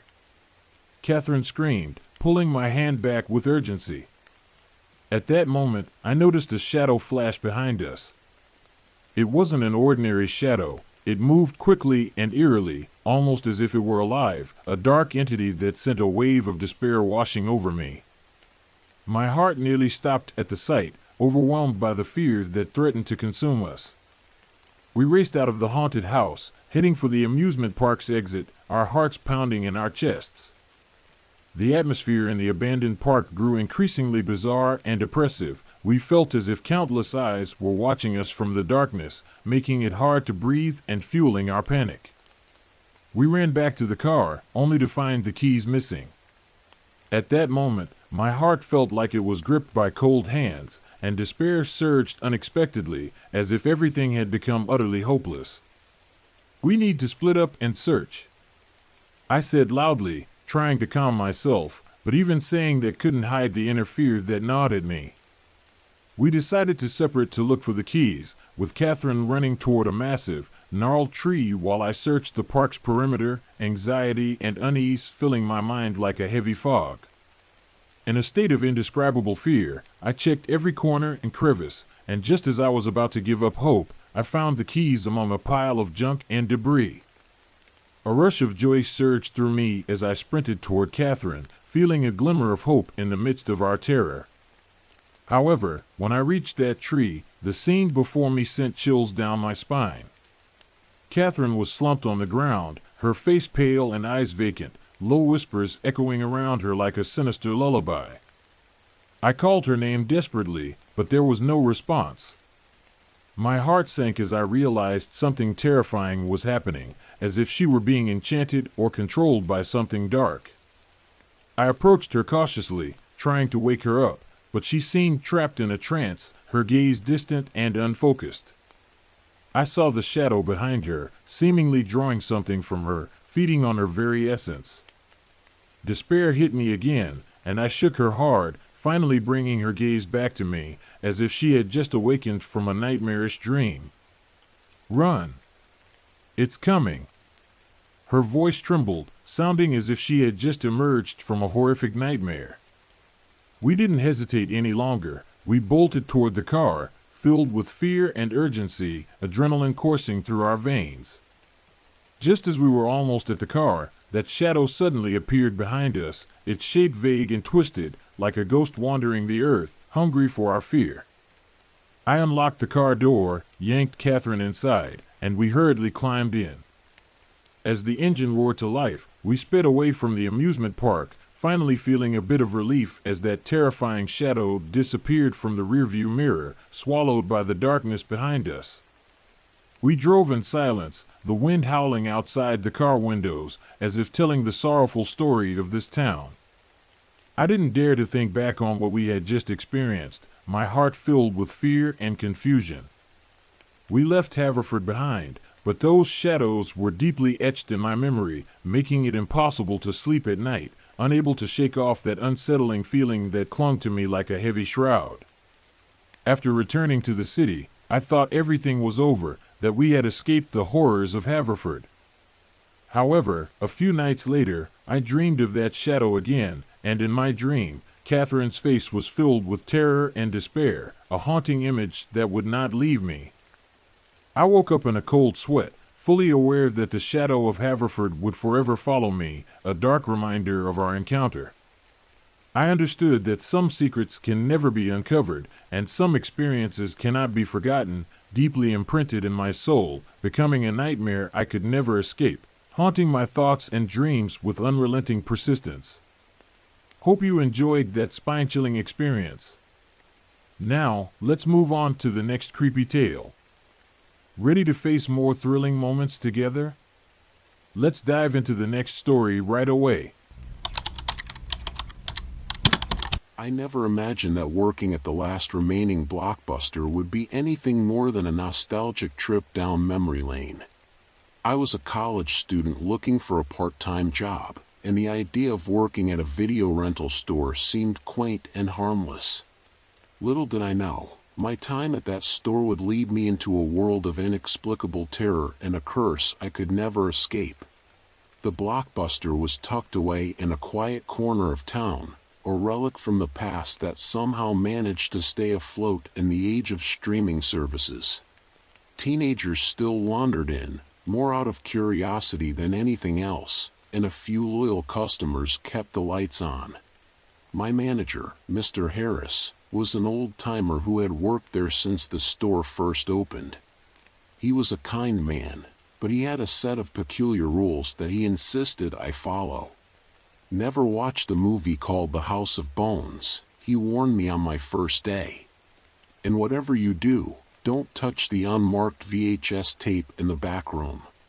I chuckled, thinking it was some sort of initiation prank. But the look in his eyes told me he was dead serious. I shrugged it off and went about my duties, shelving DVDs and helping the occasional customer. The first few nights were uneventful.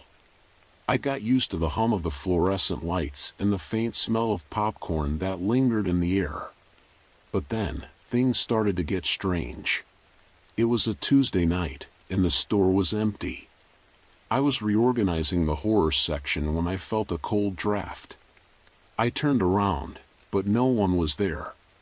The air conditioning wasn't on, and the doors were closed.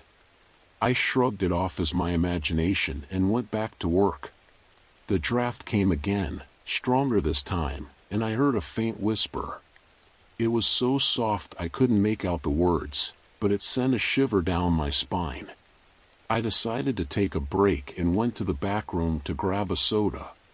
That's when I saw it, the unmarked VHS tape. It was just sitting there on the shelf, covered in dust. Curiosity got the better of me, and I picked it up. The tape felt unusually cold, and for a moment, I thought I heard a faint heartbeat. I quickly put it back and grabbed my soda, trying to shake off the eerie feeling. Later that night, a group of teenagers came in. They were laughing and joking, clearly more interested in hanging out than renting a movie. One of them, a tall boy with dark hair, approached the counter. "Hey, do you have the House of Bones?" he asked, smirking. I froze. "We don't carry that movie," I replied, remembering Mr. Harris's warning. The boy's smirk faded, and he leaned in closer. "Are you sure?" I heard it's here somewhere. I shook my head, and he eventually shrugged and rejoined his friends.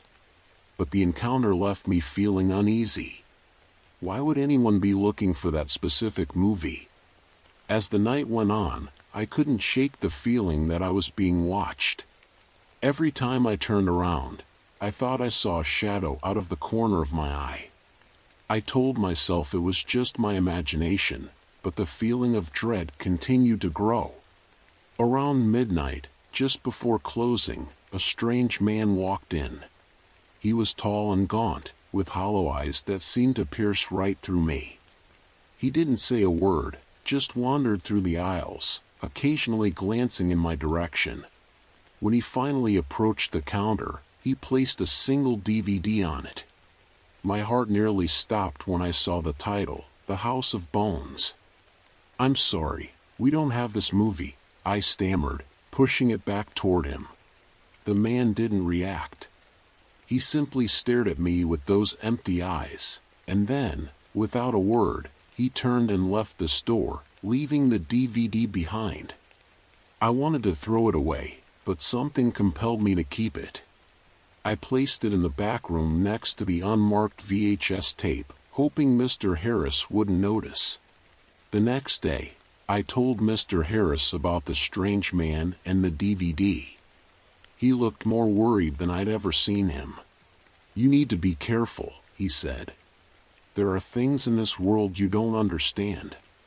I nodded, but his words did little to ease my growing anxiety. Over the next few nights, the whispers grew louder, and the cold drafts became more frequent. I started seeing fleeting images in the store's security monitors, figures that would vanish as soon as I tried to focus on them. One night, I couldn't take it anymore. I decided to watch the unmarked VHS tape, hoping it would provide some answers. I waited until the store was empty, then slipped the tape into the VCR. The screen flickered to life, showing grainy footage of an old, decrepit house.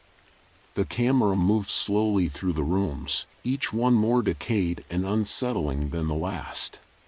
I felt a sense of dread building inside me, but I couldn't look away. Suddenly, the camera stopped in front of a door. It creaked open, revealing a room filled with bones. Human bones, piled high like some macabre sculpture. In the center of the room stood the strange man from the store, his hollow eyes staring directly into the camera. "You shouldn't have watched this," he whispered, his voice echoing in the empty store. The screen went black, and I felt a cold hand on my shoulder.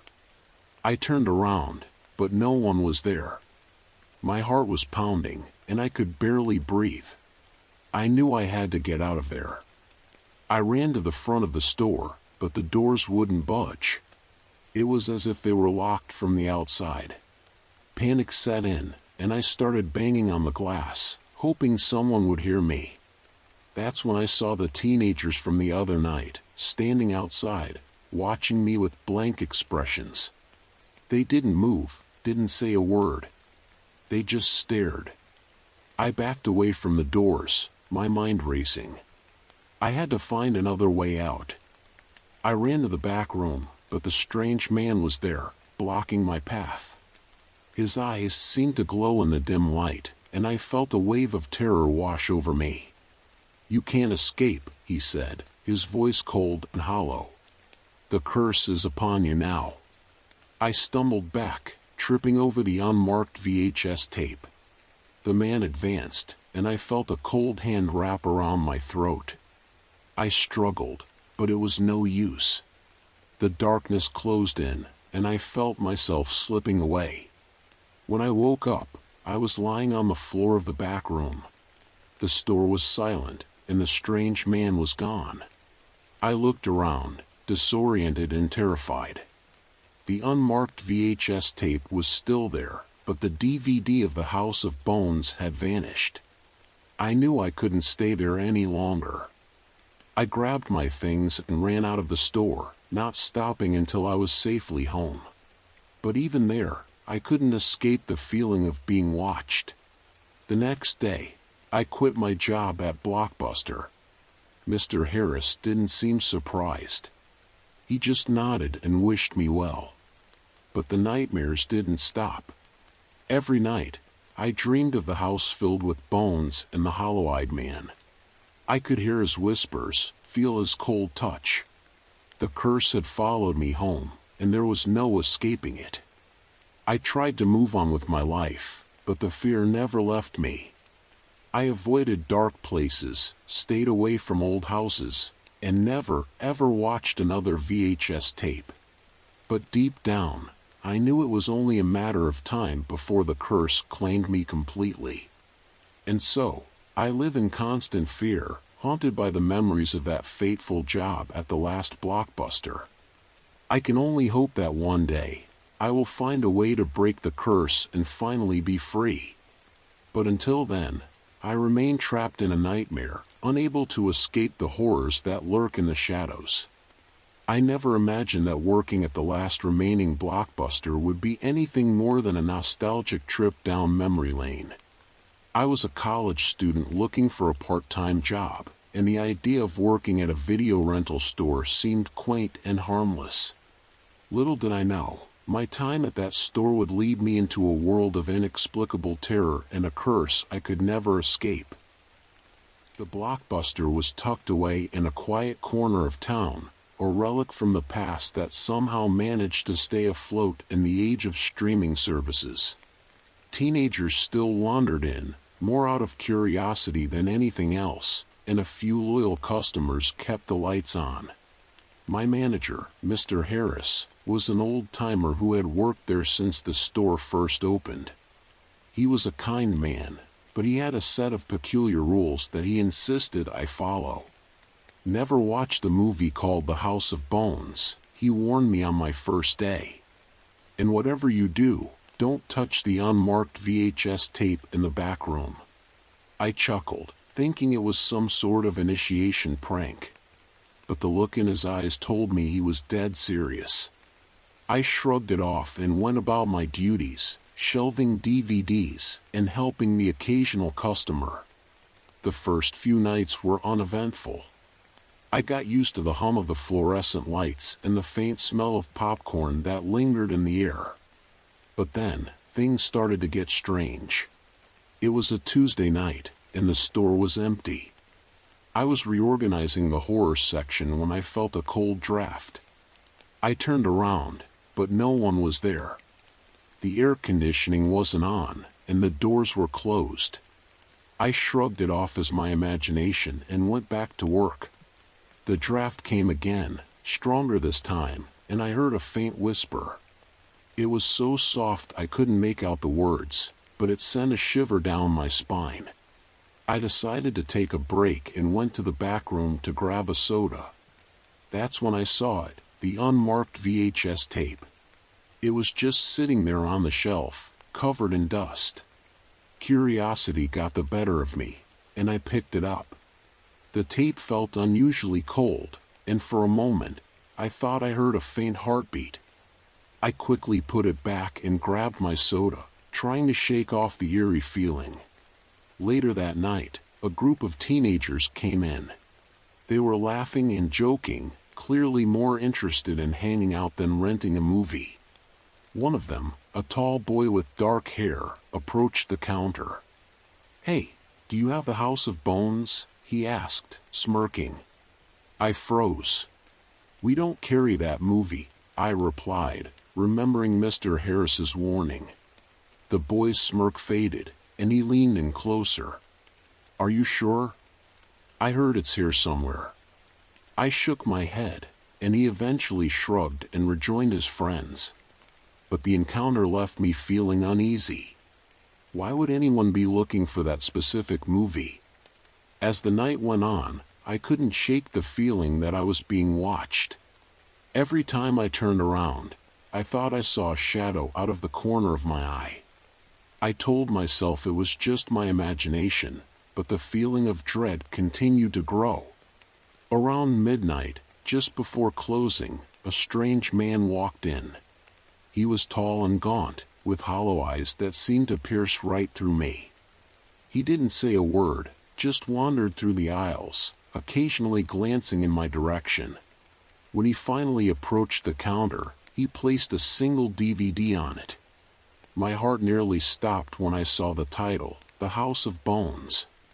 "I'm sorry, we don't have this movie," I stammered, pushing it back toward him. The man didn't react. He simply stared at me with those empty eyes, and then, without a word, he turned and left the store, leaving the DVD behind. I wanted to throw it away, but something compelled me to keep it. I placed it in the back room next to the unmarked VHS tape, hoping Mr. Harris wouldn't notice. The next day, I told Mr. Harris about the strange man and the DVD. He looked more worried than I'd ever seen him. "You need to be careful," he said. "There are things in this world you don't understand." I nodded, but his words did little to ease my growing anxiety. Over the next few nights, the whispers grew louder, and the cold drafts became more frequent. I started seeing fleeting images in the store's security monitors, figures that would vanish as soon as I tried to focus on them. One night, I couldn't take it anymore. I decided to watch the unmarked VHS tape, hoping it would provide some answers. I waited until the store was empty, then slipped the tape into the VCR. The screen flickered to life, showing grainy footage of an old, decrepit house. The camera moved slowly through the rooms, each one more decayed and unsettling than the last. I felt a sense of dread building inside me, but I couldn't look away. Suddenly, the camera stopped in front of a door. It creaked open, revealing a room filled with bones. Human bones, piled high like some macabre sculpture. In the center of the room stood the strange man from the store, his hollow eyes staring directly into the camera. "You shouldn't have watched this," he whispered, his voice echoing in the empty store. The screen went black, and I felt a cold hand on my shoulder. I turned around, but no one was there. My heart was pounding, and I could barely breathe. I knew I had to get out of there. I ran to the front of the store, but the doors wouldn't budge. It was as if they were locked from the outside. Panic set in, and I started banging on the glass, hoping someone would hear me. That's when I saw the teenagers from the other night, standing outside, watching me with blank expressions. They didn't move, didn't say a word. They just stared. I backed away from the doors, my mind racing. I had to find another way out. I ran to the back room, but the strange man was there, blocking my path. His eyes seemed to glow in the dim light, and I felt a wave of terror wash over me. "You can't escape," he said, his voice cold and hollow. "The curse is upon you now." I stumbled back, tripping over the unmarked VHS tape. The man advanced, and I felt a cold hand wrap around my throat. I struggled, but it was no use. The darkness closed in, and I felt myself slipping away. When I woke up, I was lying on the floor of the back room. The store was silent, and the strange man was gone. I looked around, disoriented and terrified. The unmarked VHS tape was still there, but the DVD of The House of Bones had vanished. I knew I couldn't stay there any longer.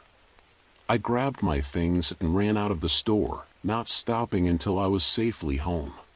But even there, I couldn't escape the feeling of being watched. The next day, I quit my job at Blockbuster. Mr. Harris didn't seem surprised. He just nodded and wished me well. But the nightmares didn't stop. Every night, I dreamed of the house filled with bones and the hollow-eyed man. I could hear his whispers, feel his cold touch. The curse had followed me home, and there was no escaping it. I tried to move on with my life, but the fear never left me. I avoided dark places, stayed away from old houses, and never, ever watched another VHS tape. But deep down, I knew it was only a matter of time before the curse claimed me completely. And so, I live in constant fear, haunted by the memories of that fateful job at the last Blockbuster. I can only hope that one day, I will find a way to break the curse and finally be free. But until then, I remain trapped in a nightmare, unable to escape the horrors that lurk in the shadows. Hope you enjoyed that spine-chilling experience. Now, let's move on to the next creepy tale. Ready to face more thrilling moments together? Let's dive into the next story right away. As I stepped into the dimly lit halls of the Baltimore Earth Science Museum, a chill crawled down my spine, creeping over my skin like a cold hand. It wasn't just the cold air or the musty scent that filled the space, it was the weight of untold secrets that pressed upon me, wrapping around me like a thick fog. Today marked my first day as an assistant to Dr. Jackson, a renowned cryptozoologist with a reputation for delving into the darkest corners of myth and reality. I had always been fascinated by monsters, fueled by a childhood filled with ghost stories and tales of creatures lurking in the shadows of my imagination. When I presented my findings on a series of unexplained disappearances linked to an ancient folklore, I never expected it would lead me here, to this sanctuary of the strange, where the line between reality and myth blurred into an unsettling haze. Dr. Jackson was an imposing figure, tall and thin, with sharp features that seemed to cut through the darkness around us like a knife. His glasses reflected the flickering fluorescent lights above as he guided me through the museum's underground archives, each step echoing in the silence. "This is where we preserve the evidence of what lurks beyond human understanding," he said, his voice low and gravelly, resonating with a sense of authority that both intimidated and intrigued me. With a wave of his hand, he indicated the rows of glass cases lining the walls, each one containing carefully curated specimens of the extraordinary and the grotesque. I followed suit, my heart racing with a mix of anticipation and dread, the thrill of discovery mingling with the fear of what lay ahead. The first case held what looked like a grotesque amalgamation of bones and scales, a creature that seemed to defy nature itself. "The rusalka," he explained, pointing at the intricate carvings on the glass that encased the specimen. "A water spirit from Slavic folklore. It said they seduce men to their watery graves." My mind raced with the implications of such a creature, the idea of being lured to doom by the allure of beauty. But Dr. Jackson's calm composure quelled my instincts to flee, grounding me in the moment. "Do you see the spikes along its spine? Those are indicative of its predatory nature. Many have claimed to have seen them near the riverbank, luring lost souls into the depths." As we moved along, the exhibits became even more surreal, each one more disturbing than the last. A mummified creature with elongated limbs and hollow eyes stared back at me, its gaze seemingly piercing through the glass. "That, my dear assistant, is the Wendigo. A manifestation of insatiable hunger," he said, his tone almost reverent. He paused, allowing the weight of the name to sink in. "People say that once you hear its call, it's already too late for you." An unnerving feeling settled over me as I examined the displays, the atmosphere thickening with every revelation. Each monster had its own story, a narrative of fear and folklore intertwined with the real agony of lives lost or forever changed. The air grew heavier with each passing moment, and the further we ventured into the abyss of the museum, the more I felt a presence behind me, lurking in the shadows, watching, judging my every move. Dr. Jackson noticed my disturbance and turned his gaze towards me. "You must understand, this is not merely an exhibition. It is a warning," he said, his eyes boring into mine with an intensity that sent shivers down my spine. "These creatures exist in the shadows, and ignorance is the most dangerous monster of all." His words hung in the air like a fog, and I couldn't help but shiver, the implications of his statement settling deep within my mind. We entered a room filled with thick darkness, the only source of light coming from a single, flickering bulb that cast eerie shadows on the walls. Against the far wall loomed an impressive display, a massive creature, its fur black as the void, its eyes glowing with an otherworldly light that seemed to pierce through the darkness.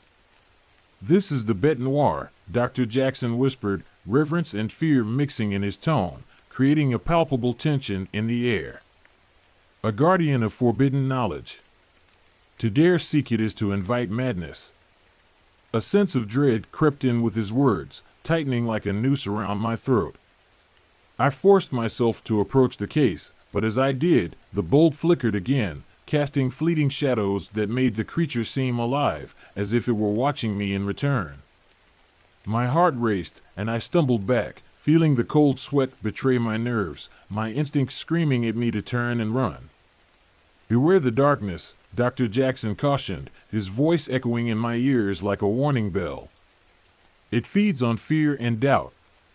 Many have succumbed to its lure, losing themselves to the shadows."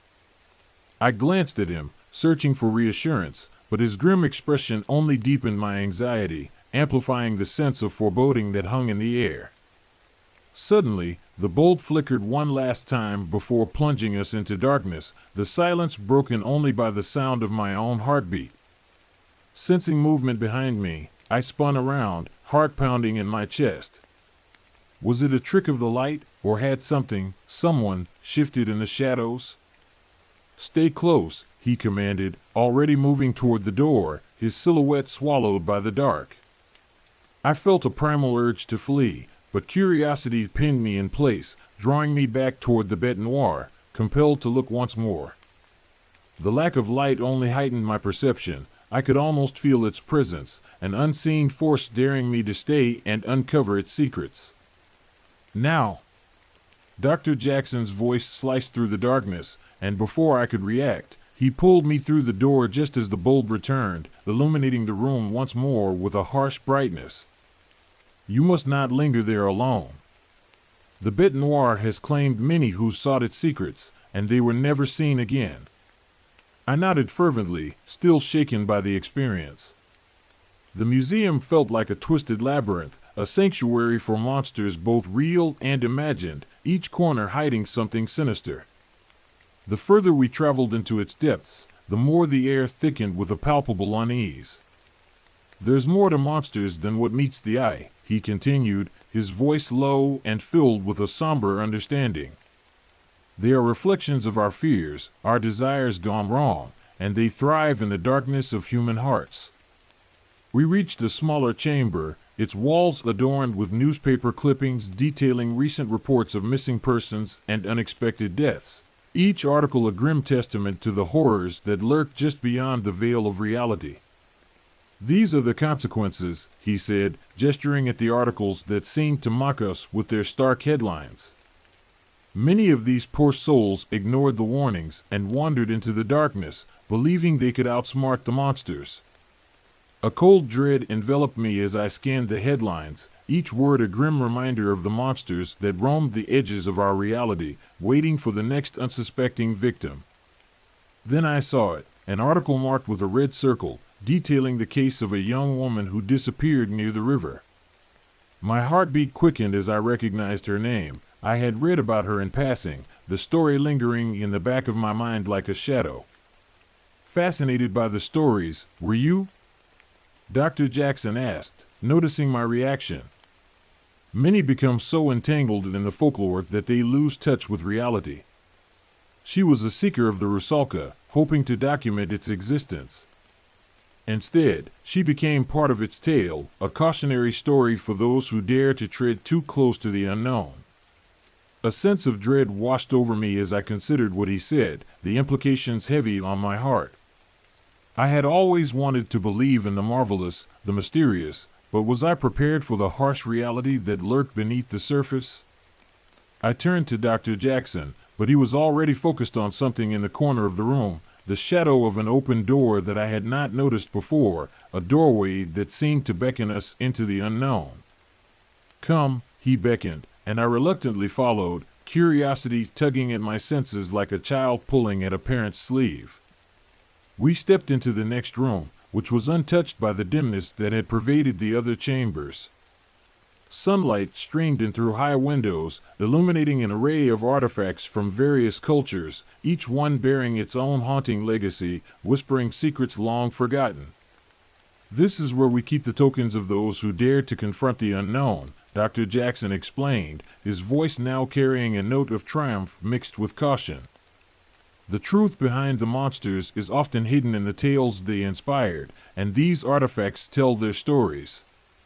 The artifacts seemed innocuous at first: a small stone idol, a weathered book bound in cracked leather, a collection of talismans that shimmered in the light, but I felt a tremor of unease, knowing each one held a deeper significance. My gaze fell upon a delicate locket sitting atop a display case, its surface glinting in the light as if beckoning me closer, whispering promises of secrets untold. "Be careful," Dr. Jackson warned, his expression turning stern, the weight of his words pressing down on me. "Not all objects are safe. Some carry the weight of curses, binding their owners to a fate worse than death." His words sent a shiver through me, but I was drawn to the locket, compelled to reach out and touch it, to feel its cold surface against my skin. As my fingers brushed its cool surface, a rush of images flooded my mind, visions of the young woman from the river, her face twisted in fear as shadows consumed her, pulling her into the depths. I jerked back, gasping for air, the weight of the revelation crashing down on me. "What was that?" I asked, trembling, my voice barely above a whisper. Dr. Jackson's expression softened, a hint of sympathy in his eyes. "You felt her fear. The locket belonged to her, a token she took on her fateful journey. Many believe it was infused with her spirit, trapped between worlds, forever haunted by her choices." The room began to spin, the weight of the revelations bore down on me like a heavy shroud. I stumbled, clutching the edge of the display case for support, feeling as though I might collapse under the strain of the knowledge. "This isn't just a museum, it's a graveyard for lost souls, a repository for their pain and sorrow," I murmured, a sense of despair washing over me. Dr. Jackson nodded gravely, his eyes reflecting a haunting understanding of the darkness we faced. "We preserve their stories here, yet their cries remain unheard. The monsters we keep at bay often bear the faces of those who sought to know them, those who dared to challenge the unknown." The implications of his words took root in my mind, mingling with the fear I had felt since entering the museum. I longed to escape, to run from the weight of the truth that pressed against my chest, yet a part of me craved to understand, to delve deeper into the mysteries that promised to unravel the very fabric of reality.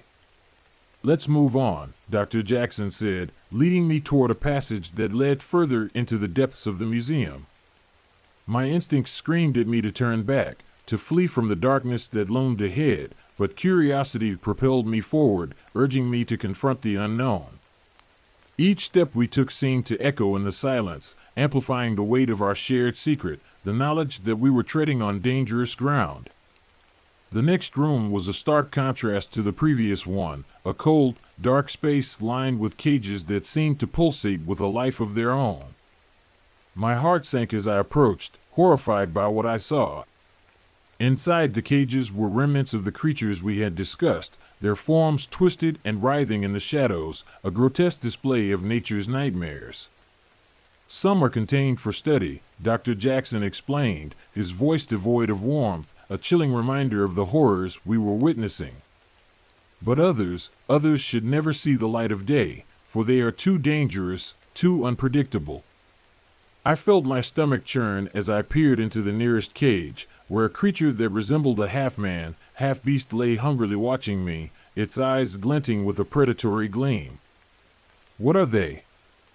I whispered, the words barely escaping my lips, fear constricting my throat.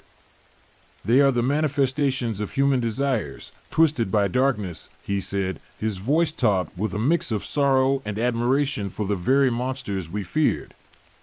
"Each one of these is a reflection of a story lost, a fate sealed by choice, a reminder of the consequences of our actions." As he spoke, I felt the air grow thick with an unbearable weight, the atmosphere charged with an energy that sent chills down my spine. The creatures pressed against the bars, their eyes flashing with a hunger that echoed the darkness inside me, a hunger for freedom, for release. I took a step back, a suffocating fear tightening around my chest as I struggled to breathe. "Dr. Jackson, we shouldn't be here," I muttered, panic clawing at my throat, the urge to flee becoming overwhelming. He turned to me, his eyes suddenly sharp, cutting through the darkness like a blade. "You wanted to know the truth," he reminded me, a glimmer of something wild lurking behind his composed exterior. "But truth comes at a cost, and you must be prepared to pay it." The realization hit me hard, a weighty truth that settled in the pit of my stomach. I had entered this world seeking knowledge, but knowledge had led me down a path I could not escape. I fought against the urge to run, but the shadows seemed to whisper my name, beckoning me to join them in their eternal dance. Just then, a loud clang resonated through the chamber, echoing off the walls like a death knell. I turned instinctively, adrenaline surging as I searched for the source. The sound had come from the far corner where the shadows were thickest, a place where light dared not tread. "What was that?" I asked, trembling, my heart pounding in my chest. Dr. Jackson's expression shifted from curiosity to concern, his demeanor suddenly serious. "Stay close," he whispered, taking a step toward the darkness, his voice barely audible over the rising tension. I followed cautiously, my heart pounding as dread seeped into my bones, filling me with an overwhelming sense of foreboding. As we approached, the darkness shifted, revealing a small door that had swung ajar, a low growl pulsing from within, sending shivers down my spine. "We should go," I urged, panic-stricken, my instincts screaming at me to turn back. "Wait," Dr. Jackson said, shaking his head, his determination unwavering. "This is important. We cannot turn away now." Before I could protest, he pushed the door open, revealing a narrow staircase that descended into inky blackness, a yawning chasm that seemed to swallow the light. "It's a special collection," he continued, his resolve unwavering, the urgency in his voice palpable. "One that contains the most dangerous of all, the secrets that should remain buried." Against my better judgment, I followed him down the stairs, the air growing colder with each step, the darkness wrapping around us like a shroud. A sense of foreboding loomed overhead, and I could feel the monsters of my imagination come alive in the darkness, their whispers echoing in my mind. We reached the bottom, and the room opened into a vast chamber filled with artifacts I had never imagined, each one more bizarre than the last. Each one emanated an aura of power, a tantalizing whisper that promised untold secrets, but amidst the wonder, a dark sense of foreboding gripped my heart. "What is this place?" I asked, my voice barely a whisper, the weight of the moment pressing down on me. Dr. Jackson approached a pedestal at the center of the room, where an ancient tome sat, its pages worn and brittle, as if it had been waiting for centuries to be opened. "This is the Codex Obscura," he explained, reverence coloring his tone, his eyes wide with a mix of fear and awe. "It holds the knowledge of monsters, those who walk among us, hidden in plain sight." I stepped closer, ensnared by the tome's allure, the pull of its secrets intoxicating. As I reached out to touch it, a voice echoed in my mind, a haunting whisper that sent chills down my spine.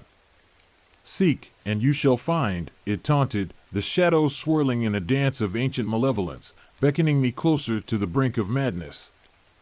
"Don't," Dr. Jackson's voice shattered my focus, snapping me back to reality. "You mustn't open it. The knowledge contained within is a burden few can bear, a curse that can consume your very soul." I hesitated, the weight of his warning settling over me like a heavy cloak. And yet, it was too late. My fingers brushed the cover, and a sudden warmth enveloped me, flooding my mind with visions, whispers of darkness, promises of power, and the chilling laughter of creatures that should never have been awakened, their voices echoing in the depths of my mind. Panic surged through me as I pulled my hand back, my heart racing. What just happened? I gasped, trembling, the reality of what I had encountered beginning to sink in. Dr. Jackson's face paled, his eyes wide with fear. You've awakened something you cannot control, something that wishes to reclaim what was lost. His voice trembled as he spoke, a note of urgency creeping in. All right, that's the end of today's story. Thank you for joining me on this thrilling journey through the shadows of life and death. If you enjoyed this story, don't forget to like, subscribe, and click the little bell to get more spine-chilling tales from Whisper of Horror. Remember, every soul has a story, and here, we give them a voice. See you next time. Stay curious, stay cautious, and keep whispering horror.